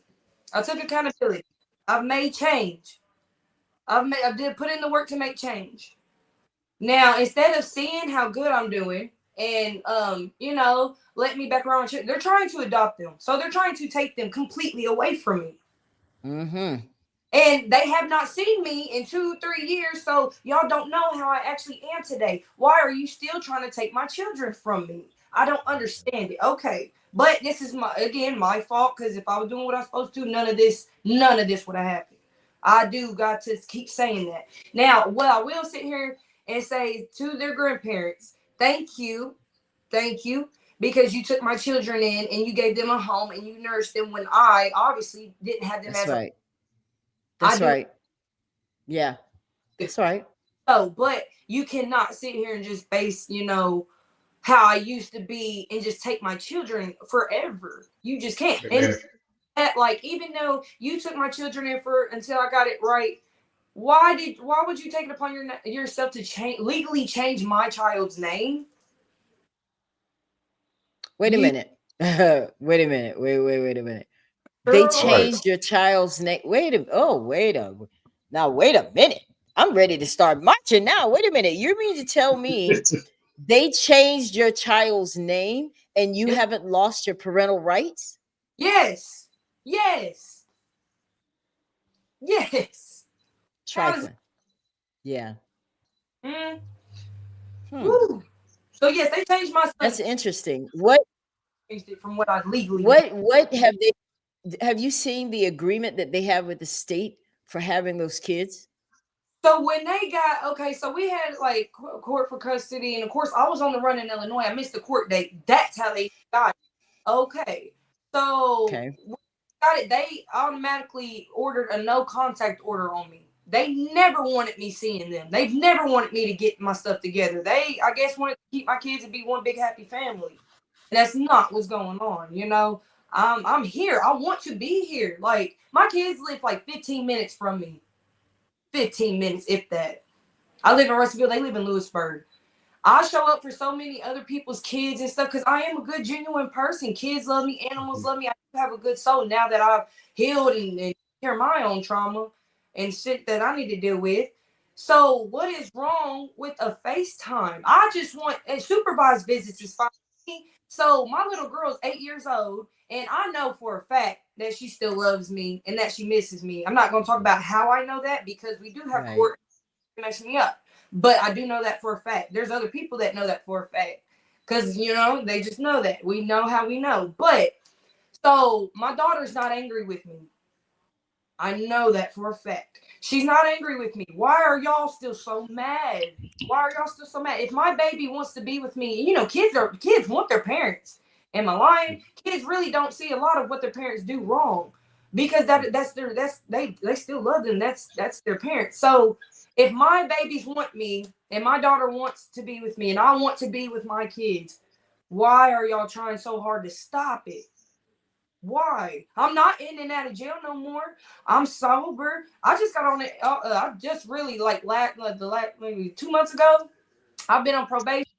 It's done restarted because I would go on the run. But I literally just got on early and active probation, Mhm. so I don't have to report no more. All my court fees and fines is done. I've been at my job for almost 2.5 years, well, almost 2 years. Um, I'm not in no drama. I'm not out every weekend. I'm not partying this and that. If like they had a Thanksgiving dinner and my friends, kids go to school, my kids are like, we seen your daughter and she didn't look happy. And I'm just like, so Mm. what is wrong with y'all just let me know, hey, Kayla's got this event. I could be there. I want to be there. I want to be there. So it's not like I'm just out here just, not living my best life. And the fact, like, I still smile these days because I used to, like, I still let it, I still beat myself up over it. I still do because I have the most sweet, precious babies. And I just don't see how the hell I did not put them first. It makes me sick to my fucking stomach, to be honest. I don't understand how Yeah. mindset was so washed up and I don't get it. I really don't. It don't make no sense to me. But I okay, I took that, I learned from it, I shook back. So now what I want is I want visitation. That's what I want right now. They've been with their grandparents, so I don't feel like it's a good idea to just yank them up out of there from where they've been at. We need to start slow. I want to call them. They, FaceTime. I want to be able to. Their birthdays. My son just had a birthday. Like I said, they live 15 minutes from me. Why not just text me, hey, we're having a party, and I can, it's really that simple. It's that I can go to y'all's house. It's that simple. I just want to be there for my children. So what I'm trying to do now is stop this adoption. So why hasn't the court given you visitation? We just now got this back in court. Actually, okay, because for the longest I couldn't afford a lawyer. So when me and my kid's dad and all this stuff happened with us, he used legal aid. Now when I try to use legal aid, they can't do nothing for me because of conflict of interest. Bet. Now my next step is to get a lawyer. Man, they was charging me $1,406 a month in child support for 2 kids. I could barely pay my bills and eat. How the hell am I supposed to afford a lawyer? I couldn't do nothing, literally. So up around last year, I get a letter. Now, see, and before this, like their grandmother reached out to me because even though I've had a no contact order, I've still reached out. Now, I hadn't done it like every single day because that's a no contact order. I could go to jail. So I would just every now and then on their birthdays, hey, tell Kaylin, Mama says she loves her, happy birthday. Stop texting my phone. Da da da da da. And then she's like, No. You still reach out and check on your kids, even though you have a no contact order. Da da da da da. So we were supposed to meet up. This was maybe 2 years ago. We were supposed to meet up, and then nothing. And then now, up around this time last year, I get a letter in the mail. I got court. They're trying to up and adopt my kids. We've been literally fighting this since last year. My kid's dad and his girl, they was going with me, because the judge looked at all of us just a couple months ago. Was like, so do y'all want to fight this? And me and my kid's dad are like, well, yeah, we're here. We are here. He's changed. He sees me change. We're actually really on good terms. We was all on good terms, because me and him are just like, fuck what we've been through. We need to fight. We got to bring our babies home. We got to bring our babies home.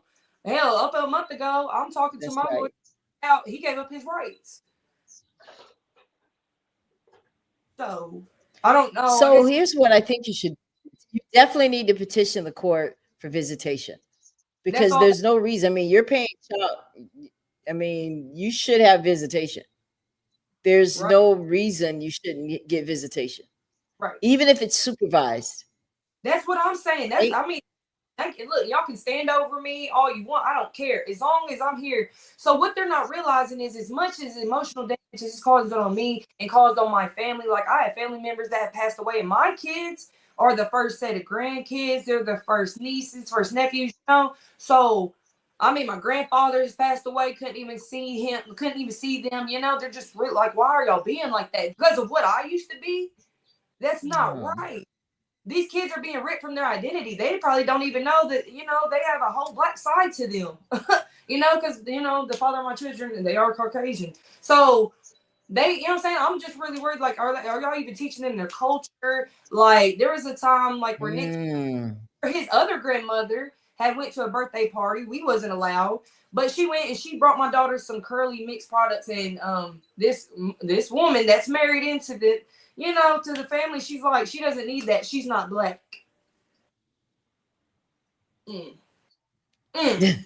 Now, my kids have beautiful curly hair, like their mama. They got pretty curly hair. But so they're like that. They're like that. Yeah. Gotcha. Yeah. And they have an attorney. Yeah. So basically, it sounds like they have to discredit you and the dad to be able to adopt. because Yes. courts always look at the parents. So what they're trying to do is they're trying to make, and you're right, y'all need to stand together, because one of y'all need to be together so that you guys can get custody of those kids. Right. Because the court is trying to make sure that neither one of you are considered good enough to get these kids. That's what they're trying to Well, do. well, Miss Ellis, she said earlier that he gave his rights up. Oh, wait a minute. He did? I Yeah, Yeah, missed that she's part. fight. She's yeah. in this fight alone. What? Why did he do that? I guess he was just tired of fighting, tired of paying the child support, which I have to work. Miss Ella, like if I make $20, I make $95.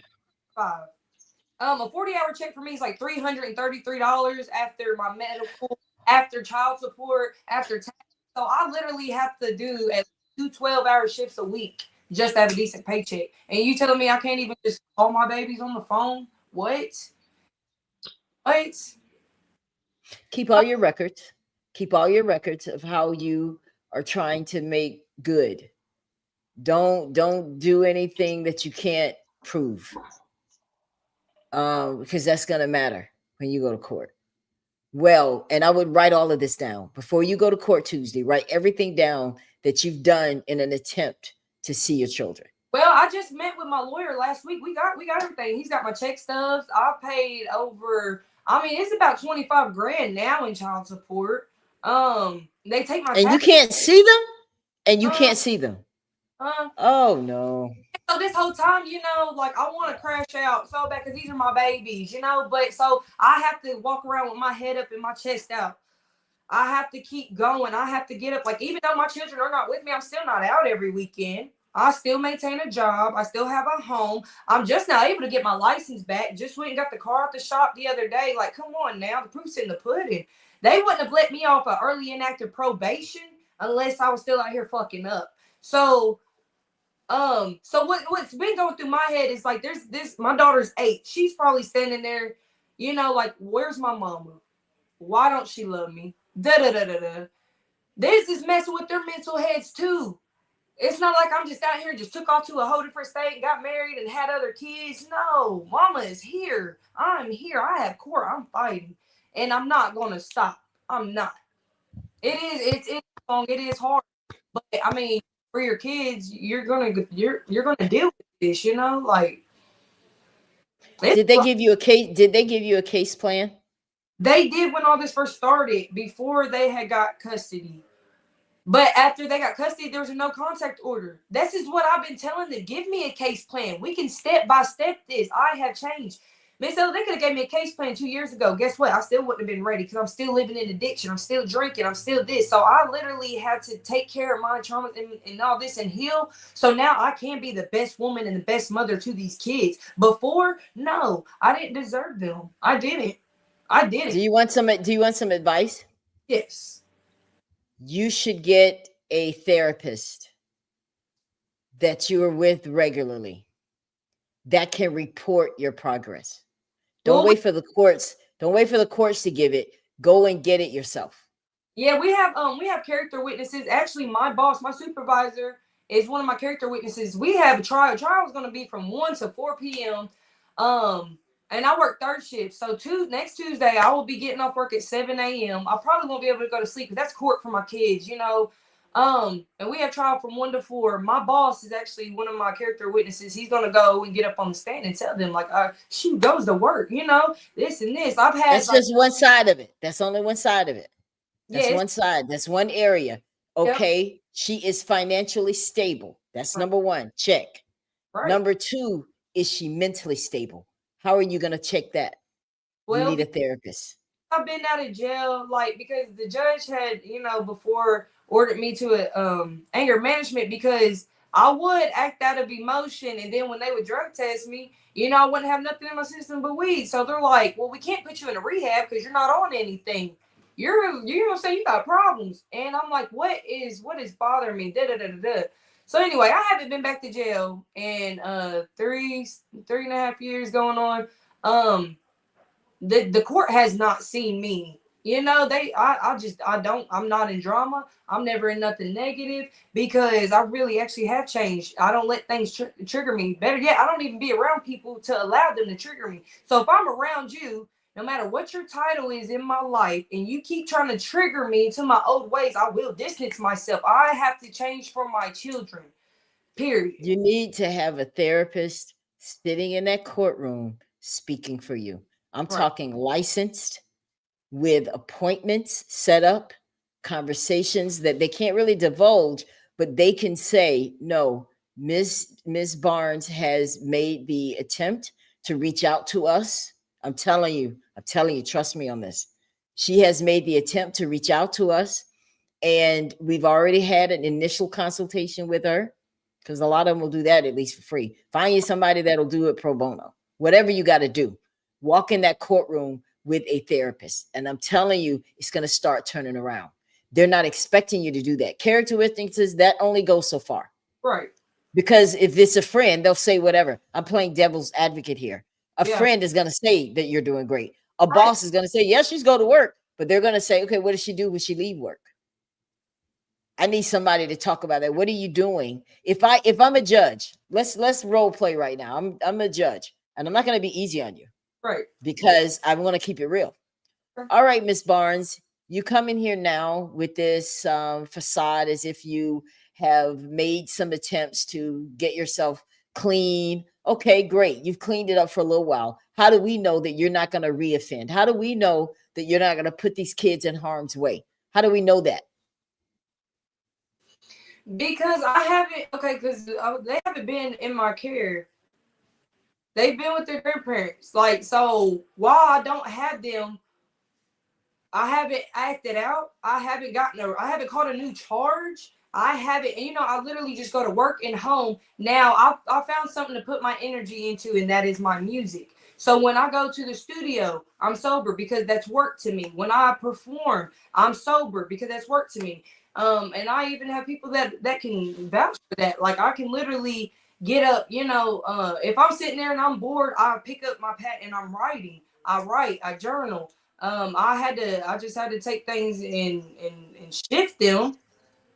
But I mean, So where are the kids going to be, Miss Barnes? Where are the kids going to be when you're out here doing your music thing? Where the kids? when Whose my care are they going to be in? I get my kids home, I'm done with music. When I get my kids home, I owe them nothing But you just said that this is something that keeps you sane. So now you're backtracking, saying, I'm going to let go of the thing that keeps me sane. That's a contradictory. Yeah. Right. It came without Yeah. my children present. So for me to get up and not hug them, you beat yourself up. It is hard to think like, okay, I don't want to feel this. So I write and I do music, and this is because they are not with me. What am I supposed to do? You know, so when they're home, oh, I don't need that to keep my mind from or to keep me from wandering off or doing, when I have my children home, I owe them every second and every hour that we've lost, because that's time I can't get back. So if my children come home, I don't want to be in no studio.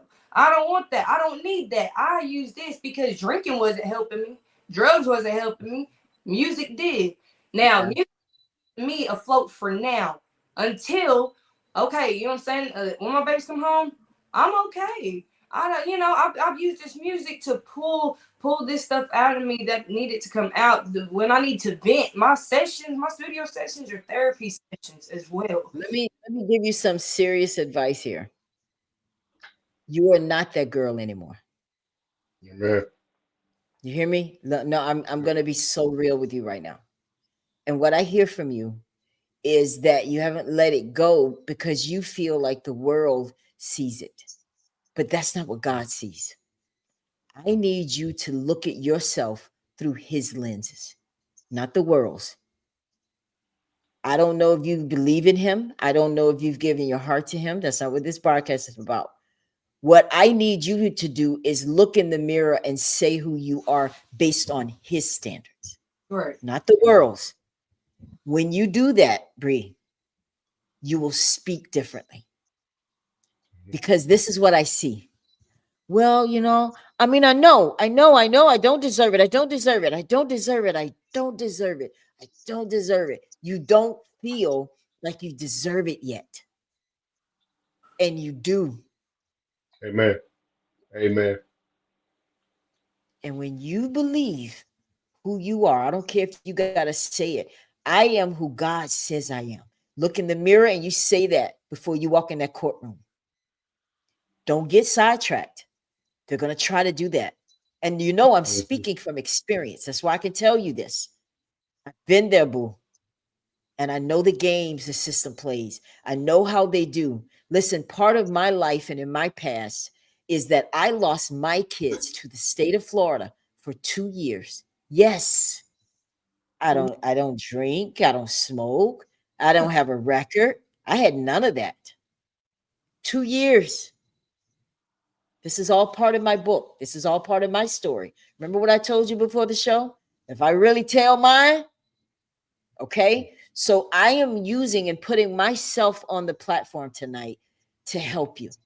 Yes, ma'am. When you walk in there, you have to be confident. I am who he says I am. Right.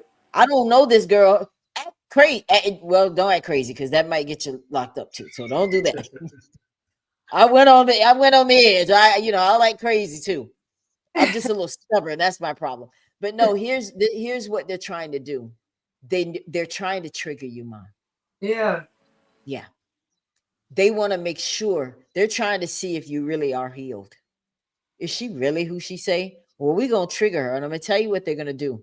When you get in court, they're gonna read all this stuff about you, Mhm. and Mhm. you're gonna hate it. You're gonna hate Mhm. hearing it because you're gonna be like, Mhm. "No, that's a lie." That don't do that. That's Yeah. exactly what they're trying to do. Mm-hmm. You hear it, and the whole time they're talking, I want you to hear his voice. Even play Amen. back the show if you have to. Okay, Yeah. I am the head and not the tail. Mhm. Okay. They want to keep you at the tail. You made some mistakes. You did. I did. I made mistakes. Omar made mistakes. Who didn't make mistakes? We all did. Right. But you don't have to pay the price for that for the rest of your life. Right. Okay. So when you walk in that courtroom, I want you to hold your head up and stick your chest out. And I want you to say it, even if you don't believe it yet. I don't care if you believe it or not. That'll come with time. I want you to say it because now the enemy is scared. Like, wait a minute. The last thing I wanted her to know is what God thinks about her. I Right. want her to keep, and that all comes with the stuff you're listening to. Because I've watched you tonight and I hear you say it, but your body language is, I'm not worthy. I'm not worthy. I still deserve to be lashed out at. No, you don't. Listen, I don't even know this person that you guys are talking about. She doesn't exist. She doesn't exist. I want you to deal with me where I am today. Be bold. Be bold, be confident, and be Yes. sure. Don't She backtrack. did. And just that quick, you twisted when I was talking to you. You said, I need the singing to help me. And then, well, what about when your kids come back? Well, I don't really need the singing. You see what I'm saying? So either you need it or you don't. I need you to be confident. And when you're scared and when you're insecure, you will be unsure in your conversation and they pick up on it. And that's exactly what they're looking for. Yes, ma'am. Okay. So what I want you to do, I need you to just trust me when I tell you this. Find a therapist that you can start. I know it's a little late because your court is Tuesday, Right. but you're making steps and you're not waiting on the court to do it. Right. You're doing this because you want to be better for your kids and you need it and they need it. Uh, I would ask the court, can I have family therapy with my yeah, children? Can I absolutely. have family therapy with my mother? Because all the people that are going to come in contact with those kids need help right now. We agree, right? Yes. Okay. So this is about the family healing because whether you believe it or not, you kind of need your mom right now because your mom is going to actually help you heal, to be honest. She's a part of the reason that you went through what you went through. So she has to be part of the solution. Right. She was part of the problem, so she needs to be part of the solution too. And not only does it help you, but it helps those kids and it helps your mother. God wins. Do you agree? Yes, ma'am. Amen. What do you got to say, Omar? Are we heading in the right direction? we are definitely heading in the right direction. I got chills. I just got chills. You're a beautiful person, Bree, and I'm gonna be honest with you. I've never really done a show on Wednesday. Really? Okay. Yeah. But I've been hearing about you all day and I just don't know what it was. I've been all day. I've just been like, what is it? I mean, this is just another show for me. What is it about this girl? You're important to him because no matter how tired, this had to happen tonight. Yeah. This is, and I'm just gonna be obedient. You are a beautiful girl inside and out. You have a good heart. I had fun chatting with you before the broadcast. I think you're very sincere. I think you're talented. And I think you're on the right track. But don't let nobody, and I'm talking about nobody, Nobody. nobody. Matter of fact, that's the title of your next song, Nobody. Nobody. I'm right? finna make the beat now. Go ahead and give us a beat because you got to get very intentional about it Mm-hmm. because the devil is too. Mm-hmm. He's very committed to that. His job is to kill, steal, and destroy. He can't be better at his job than you. He has no power. You know what I talk about? The toothless tiger. That's what the devil is. A toothless tiger. If you see a tiger and his mouth is shut, you scared as hell of him, aren't you? Because you already know what a tiger is all about. Tiger's about Yeah. that life, right? Yeah. Till he opens up his mouth and he has no teeth. Mhm. Now he doesn't really have any power. That's Mm-hmm. how I Amen. see the enemy too. The enemy likes to Yeah. scare us. Court dates, pulling my kids out. Those are all tactics of the devil, but he has no teeth. And I want you, when you're sitting in that courtroom, picture a tiger with no teeth. They don't have the Amen. power. They're just trying to roar and scare you. God has the control, but you got Amen. to give it to him. You got to give it to him. I think that what I'm feeling right now, God wants you to give your heart to him. He does. And I'm not going to get off this broadcast without being obedient. I can't do that. Because, like I told you before this broadcast, when we prayed, I said one thing: this is not about me. I don't care about likes, views. I don't care about none of that. If I did, I would have stopped doing this a long time ago. This is about purpose. Right. And it's right in line with what God needs for you. It's no coincidence that you had this show before your trial, Right. before your court, right? Right. Right? I'm just saying. I mean, I'm not trying to be too deep and everything tonight. So, I mean, I hope that we were able to get your story. I want to bring up some of these comments here. I have a comment from Mary. She says, Bree Barnes, you are beautiful, sweetheart. Your heart is pure. Keep your head up. You got this, babe. You got a lot of support, girl. Yes. I appreciate all of you for coming here and encouraging her. She needs that. You need that strong support. You got a good support system. I do, and I'm very grateful. I want to just say that too for everybody, you know what I'm saying, that's on here. I do have one hell of a support system from people that know me to not. People are rooting for me. They want me back with my children. They see me. They know that I've changed. So for y'all that don't look at the Bree no more and all you see is me, I appreciate you from the bottom of my heart. I have changed. You guys can too. Even if you're going through something, uh just don't stop. You only fail if you don't try. Amen. Amen. Amen. Wow. Is there anything? Let me ask you one question though. If you had to think of a song that perfectly describes your life, what would that be? Think about a song and the lyrics because you're like into music. So if you had to think of a song and you like, yeah, that's me right there. Yeah, that's me right there. What is that song? Really, like Save Me by Jelly Roll, to be honest. Mhm. Who is it? It, it's not Jelly Roll. Oh, you know I'm old girl. So if he's new, He, he's if it ain't Dougie Fresh or those kind of guys, you lost me. yeah, But I want you got to meditate sometime. Get some time to yourself and meditate and make affirmations every day. That's very important. Because Yes. if you don't start saying who you are, you'll start believing who people say you are. Yes. Yeah. And they don't know you like God does. I Yes. am his voice tonight. You are a conqueror. Yes, You are sir. the Amen. head, not the tail. Above, never again beneath. Do you understand me? Beneath. Never again beneath. Mm-hmm. Amen. Above. I don't care because they're going to try to paint you're on drugs. You did this and you neglected your kids. Yeah, they're going to say all of that in court. I'm telling you, I know it. And none of it is going to be true, but they're doing it to trigger you. I'm gonna give you a little bit of my situation. They set me up. I had to, when you go in court and you're in the system and you're going through DCF stuff, they set you up. It's automatic. They set you up with a psychiatrist. They Right. need you checked out by a psychiatrist.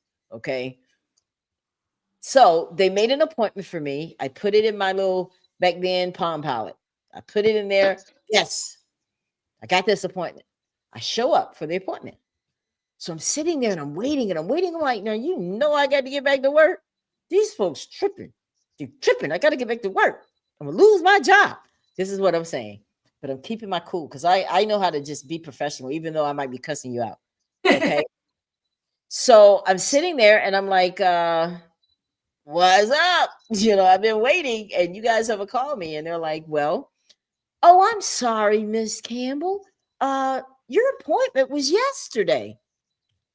Now I can't even tell you what popped in my head right away. I'm not like that anymore. I ain't like that no more, Omar. Okay. I'm like, what? I said, I wrote it down. I know it was today. They're trying me. Mm-hmm. Remember, they're trying to get me off my game. They're doing everything to go back to the court. She ain't ready. See, look at her. So I said, okay, then let's reschedule. And I'm sitting here like, man, Nella, relax. So we made the appointment. It was like 2 weeks later, because now all of this is ordained by the court. They've asked for this, so I got to do it if I want my kids back. Right. So then I make the appointment. I show up just like we said. I'm waiting again. Oh, and I'm just sitting there, and I'm like, man, I don't believe this. So then I go up there again. I said, ma'am, I've been sitting here for 45 minutes. What's the problem today? She says, well, oh, I'm sorry, Miss Campbell. Your appointment's not here. It's at the other location. No, I wasn't so nice that day. Okay. That PVH came out, Omar. You hype, baby. Oh, yeah. This professional girl got real country. I was like, what? I went from okay to what? Right? In 2 seconds. So I said, no, you will call the other location and you will tell them I'm on the way. I am not leaving today without my appointment. But I was very calm with it. I didn't get loud. I didn't get ignorant. Okay. So I go to the next location. I get to the next location and I'm sitting there. They made me wait 2.5 hours before he would even come out to address me. I finally get in, and this is the first thing they do. They read what the court told them to read about me. Miss Campbell, the kids were taken on this date. She said this, she said that. The court finds this. But I mean, all this stuff, and all you want to do is just like, no, it wasn't even like, yeah, you're gonna want, because you can't help it. Yeah. Don't. I was sitting there, I was digging in my feet, I was pulling all the nail polish, I was just doing all kind of stuff to keep from talking. So long story short, I go back to court. That part of it was fine because they said we didn't see any issues, Right. because I overcame what they were trying to do. They wanted me to go off, cuss them out, because that's probably what most people do. So what I'm telling you is you got to be a step ahead. And when I tell you to go and speak to a therapist, that's me helping you to be a step ahead. They're going to say, wow, she's making an effort to get the therapy that she needs. And she's also talked to the therapist about her children getting it when they return, and have it already on paper. This is the plan, sir, Your Honor. Right, Omar? So if you guys know somebody that you can get in right away, that you know can, that don't mind representing you, go to the church, wherever. Because Omar, I mean, maybe you guys have somebody at your church that can Oh, and step in to help this family. when you were talking about that, I already had a couple names pop my head that I was going to text them. See? And they will step in on your behalf. And the reason I like it, because it keeps you from having to talk. They can Mhm. speak for you. You know what I'm saying? Because you're emotional. Those are your babies. There's no telling what you might go in there and say. Right. Yeah. You might go in there trying to set it off. Yeah. And I can tell you that if you go in there trying to set it off, you're going to leave home. You're going to leave there without your babies. Okay. Yeah. And the reason this is more serious is because they are making an attempt to adopt. This is different. Yeah. So you gotta step up your game. Okay. Yes, ma'am. Because if the one father has already taken himself out of it, it's you next. It's all on me. Yeah. It's Yeah. yeah. But it ain't all on you. I don't want you to think that. God is with you. But Yes, you ma'am. gotta lean on him and you gotta do it his way. Okay. He's gonna be there for you. But part of what you have to do, because here's the thing, we want God to forgive us, but I can't forgive my mama now. I'm just using this as an example. I'm not saying this is what you're thinking. God's like, well, wait a minute. So you want me to give you something you can't give somebody else? Think Right. about it. Right. Think about it now. I get on my knees, Father, forgive me. And he's like, okay, well, here's how I'm going to test you, Ella. I'm going to test you. If you're asking God for more patience, guess what he's going to do? Test you with something that makes you not have patience. Yeah. That's right. Yeah. Like tonight. Tonight was a test. Real talk. Your mom just popped up. That was a test. And you submitted to the process. Now God knows he can use you. Mm-hmm. But to be able to be used, what's the S word you got to do? Surrender. Yes, Mhm. ma'am. So before we get out of here, I want to see, is there anything that you want to say that I haven't asked you tonight that you want people to know about your story before we get out of here? Um, no, not really. I just hope like anybody listening, because like the stuff that I went through, I know I'm not the only one. That's right. With Absolutely. everything I've been through, no, I'm not the only one. So it's just like I like a lot of people, I get a lot of compliments these days. They can tell that I'm like glow more, or that, I just seem so happier because, I've had to, let old trauma and shit go. So I just want people to try to tap in, deal with what broke you so you don't bleed on other people. You have to Yeah. and like, because it took a while for me to realize like I am the problem. Like I need to fix myself up. It took me a while to even think that. So I don't know. I really just want to give. I just hope I just inspired somebody, anybody who's going through any of this, to just please keep going. It does get easier. It does, because where I'm at now, I'm able to, like, I can fight. Back then, a couple years ago, I didn't have a I didn't have the energy to fight. I didn't have the desire to fight. So Yeah. I thank God, because, like I said, I prayed for him to take the taste of alcohol away from me, in which he did. I didn't have to go to rehab or AA or nothing like that. Like I was, you just can't I'm go from talking about cold turkey. in the way I was using substances and stuff to nothing at all without rehabilitation. Well, I did, but it was God. So praying does it does help, and patience is a virtue. Patience, that's one of my biggest things I had to learn too. A lot of people that do music with me, they know that, if we just do song, I'm like, shit, I put it out right now, and they're like, no, no, no. So really, this music stuff has taught me how to be patient as well. Like I've learned so much with this stuff. So and then we're all beautiful. We're all human. I'm probably still gonna make them same mistakes, but like I just appreciate this support, for real. I really do. It means a lot. Like when people tell me they're proud of me, that gives me chills every time I hear that. Like I really do appreciate that. I do. Mary Tame says, you are so kind. I had a young applicant come in today. She said, "You will judge me if I don't pass my test." I said, "No, baby, we don't judge. No judging." That's right. Amen. Amen. That's right. No judging. Listen, I there's a child with, if I sat here and told you all the stuff I've done, no, I've never been to jail.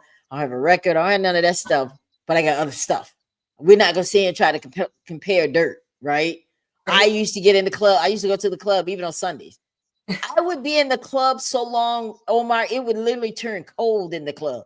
That means it was empty. I had to be the last one. I was in the club so long. I was one of those when they get, when they start putting the chairs on top of the table Uh, Yeah. and the DJ packing up, and you know how they have music going while they're packing up. I was dancing to that music. I just couldn't. I just couldn't leave, my friend. But I'm Yeah. telling you, but God got a hold of me one day, and it was in a club that I saw an angel. Now I know a lot of people like, "Oh, come on now. You mean they said God will meet you where you are?" He knew that if he was gonna get me, he's got to get me where I was. I wasn't going to church, I was going to clubs. So he had to show up. And it was an angel that he sent to me in that club that night. And this angel, he was a deformed, he was, I don't want to do it because I'm not trying to be disrespectful, but he was someone that me as a 20-year-old would look at him like, "You talking to me? Like, how dare you talk to me? I'm a queen, but you better go sit out." It was like that. But he asked me one question. He said, "Why are you here?"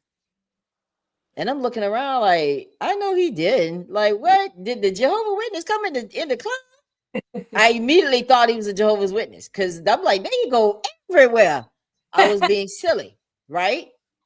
But then I asked my friend who was with me because they took me out for my birthday in 1994. And I said, "Did you just see that guy?" She was like, "Ella, you were asleep." I said, "I know I'm not crazy. I'm not even that drunk. There was a guy that was just standing here talking to me. And I told him I'm here because it's my birthday. And he gave me $20." She said, "Well, do you have the $20?" I was like, the $20 was there. I said, "I got to find this guy." Never found him. Never found him. That was the last time. So when you say that you're asking him to take that taste out, he is very powerful and he'll do that. He will do that for you. He will. Amen. And he did. And he did for you. you did. Yes, Omar. Last words. Bray, I just want to say I'm proud of you. I'm praying for you every day. Miss Ella, I need a copy of your book. So if you could send me a link, please, please, please. Uh, this was a great show. Out of all the shows we've done, this You one was sure you really want hit me my good. books? Because I'm telling you now, my book. Now Yes, yes, you yes. show. I do. Send me a link, please. Yeah, Put it in the comments. I really want to purchase a copy yeah. of your book and read your story. Well, I And have Bree, 5 there's a books. book in you I as have well. 5 books. Five? Five? Yeah, I I have need the to catch Terrence. up with Ella. Listen, my books are like this. They're like this thick. Okay. Yeah. I had a lot to Okay. say. Well, What can I say? send the link. I'm ready. I'm a reader. And Miss Bree, there's a book in you as well. So continue to do what you're doing, girl. On your corner. I agree. I agree. Well, listen, guys, I just want to say, thank you to everyone that tuned in to tonight's broadcast. These kind of shows, these kind of conversations, they may be difficult to have, but they are necessary. Hmm. And I am glad that you guys are supporting Bree. I'm so glad of that because that's half the battle right there. You're not alone, sweetheart. You have a lot of people around you. It takes a village. I want you to stay in touch with me because I am going to come to Kentucky, right, Omar? I am going to Yes, come to ma'am. Kentucky because I want us to have a forum where we sit down and we talk to other people. I want you to be on that forum as well. You're gonna even sing for us, you and Omar, sing that, change gonna come. Because we gotta be effective and intentional in what we do. Not Yes. just for we do it tonight and then we don't talk about it anymore. No, no, no, no. I'm gonna be intentional in 2026 about real change, real solutions Yes. with real people. Yes. So Amen. that's going to be coming up. Omar and I already chatted about that a little bit. I am done. I've never been to Kentucky. Is Kentucky anything like Alabama, Omar? No, ma'am. No. So Better? be ready for uh it is in ways and worse in some ways. Just be ready for a culture shock. Really? What do tell? What do you mean a culture shock? Like what? Well, for instance, when I was in Alabama, only time we hung out with the white kids was in football games and basketball games. Once school was over, we went back to our respective places. Up here in Kentucky, it was a whole bunch of mixed kids, so that was a culture shock. And some of the other side, they may say the N word, and I still can't get used to that, but that's just what they're used to up here.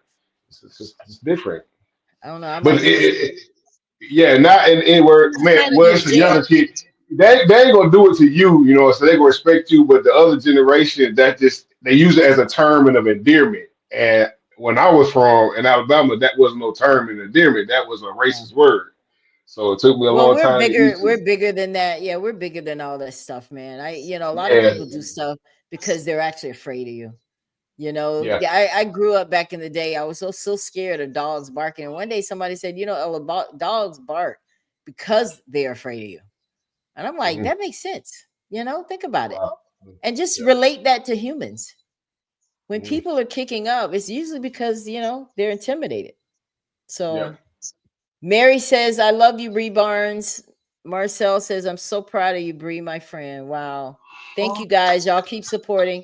Stay in touch with me, Bree. I want to know how your court case goes on Tuesday. Yes. But Omar, if you could do me a favor and please reach out to that person. I know tomorrow's Thanksgiving, but on Friday, so that she can try to talk to them, put something together on paper for when she goes in court. I'm telling you, that's going to Yes, make a ma'am. big difference. It's going to She's make a a big personal difference. friend, but I'm gonna reach out to her tonight. Tell this All has to right. be done ASAP. Got to be done ASAP. 1000%. All right. We're going to get out of here. Bree, any last words before we go? Um, Anything? I think I said it. Nothing? Set it Just off. thank you again for allowing me to come and tell my story and take the time to listen to me. Thank you for giving me feedback and advice. I really do appreciate it. I'm definitely am going to follow it. I will keep you updated. I'll keep you in the loop. Omar, woo, boy, thank you for everything you do for me. Thank you for always uplifting me. Aw. Times where I've literally texted this man and I've said I don't know if I can do this, and he's picked my head up every time. So Aw. Omar, Omar, even when I don't see myself, standing tall that day, that man really does. He really does uplift me, and he pushes me. He doesn't judge me as well. So to Omar, to our friendship, it's really genuine. I really appreciate you, bro. I really do. Yeah, no Amen. judging. We ain't got time for that. No judging. All right, dear. I love you. Thank you Okay. so much, Omar. Thank you guys all for tuning in to the Ella Johnson Show tonight. Happy Thanksgiving. Don't eat too much. I'm going to get out of here now and go meet up with my kids so we can continue our prep. But they're probably like, Ma, we've done it all now. You got on the show for 2 hours. Ain't nothing to do. Right? It is what it is. All right, guys. Love you all so much. See And you. we'll see Love you you, Miss next Ella. Thank time you. right here on the Ella Johnson Show. Have a great evening, everybody. We'll see you next time. Thank you so much for tuning in to the Ella Johnson Show. We'll see you next time. We are supporters of the Ella Johnson Show. We live in South Korea. We have been watching Ella Johnson Show for like a year now. And we love her show. Her show is very inspirational, motivational, and educational.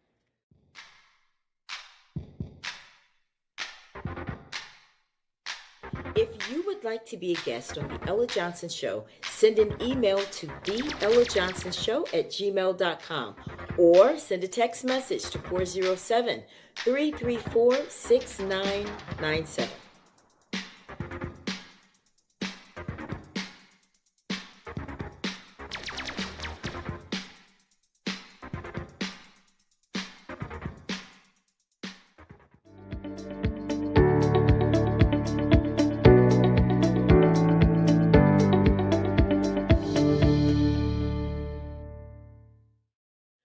We love Ella Johnson Show.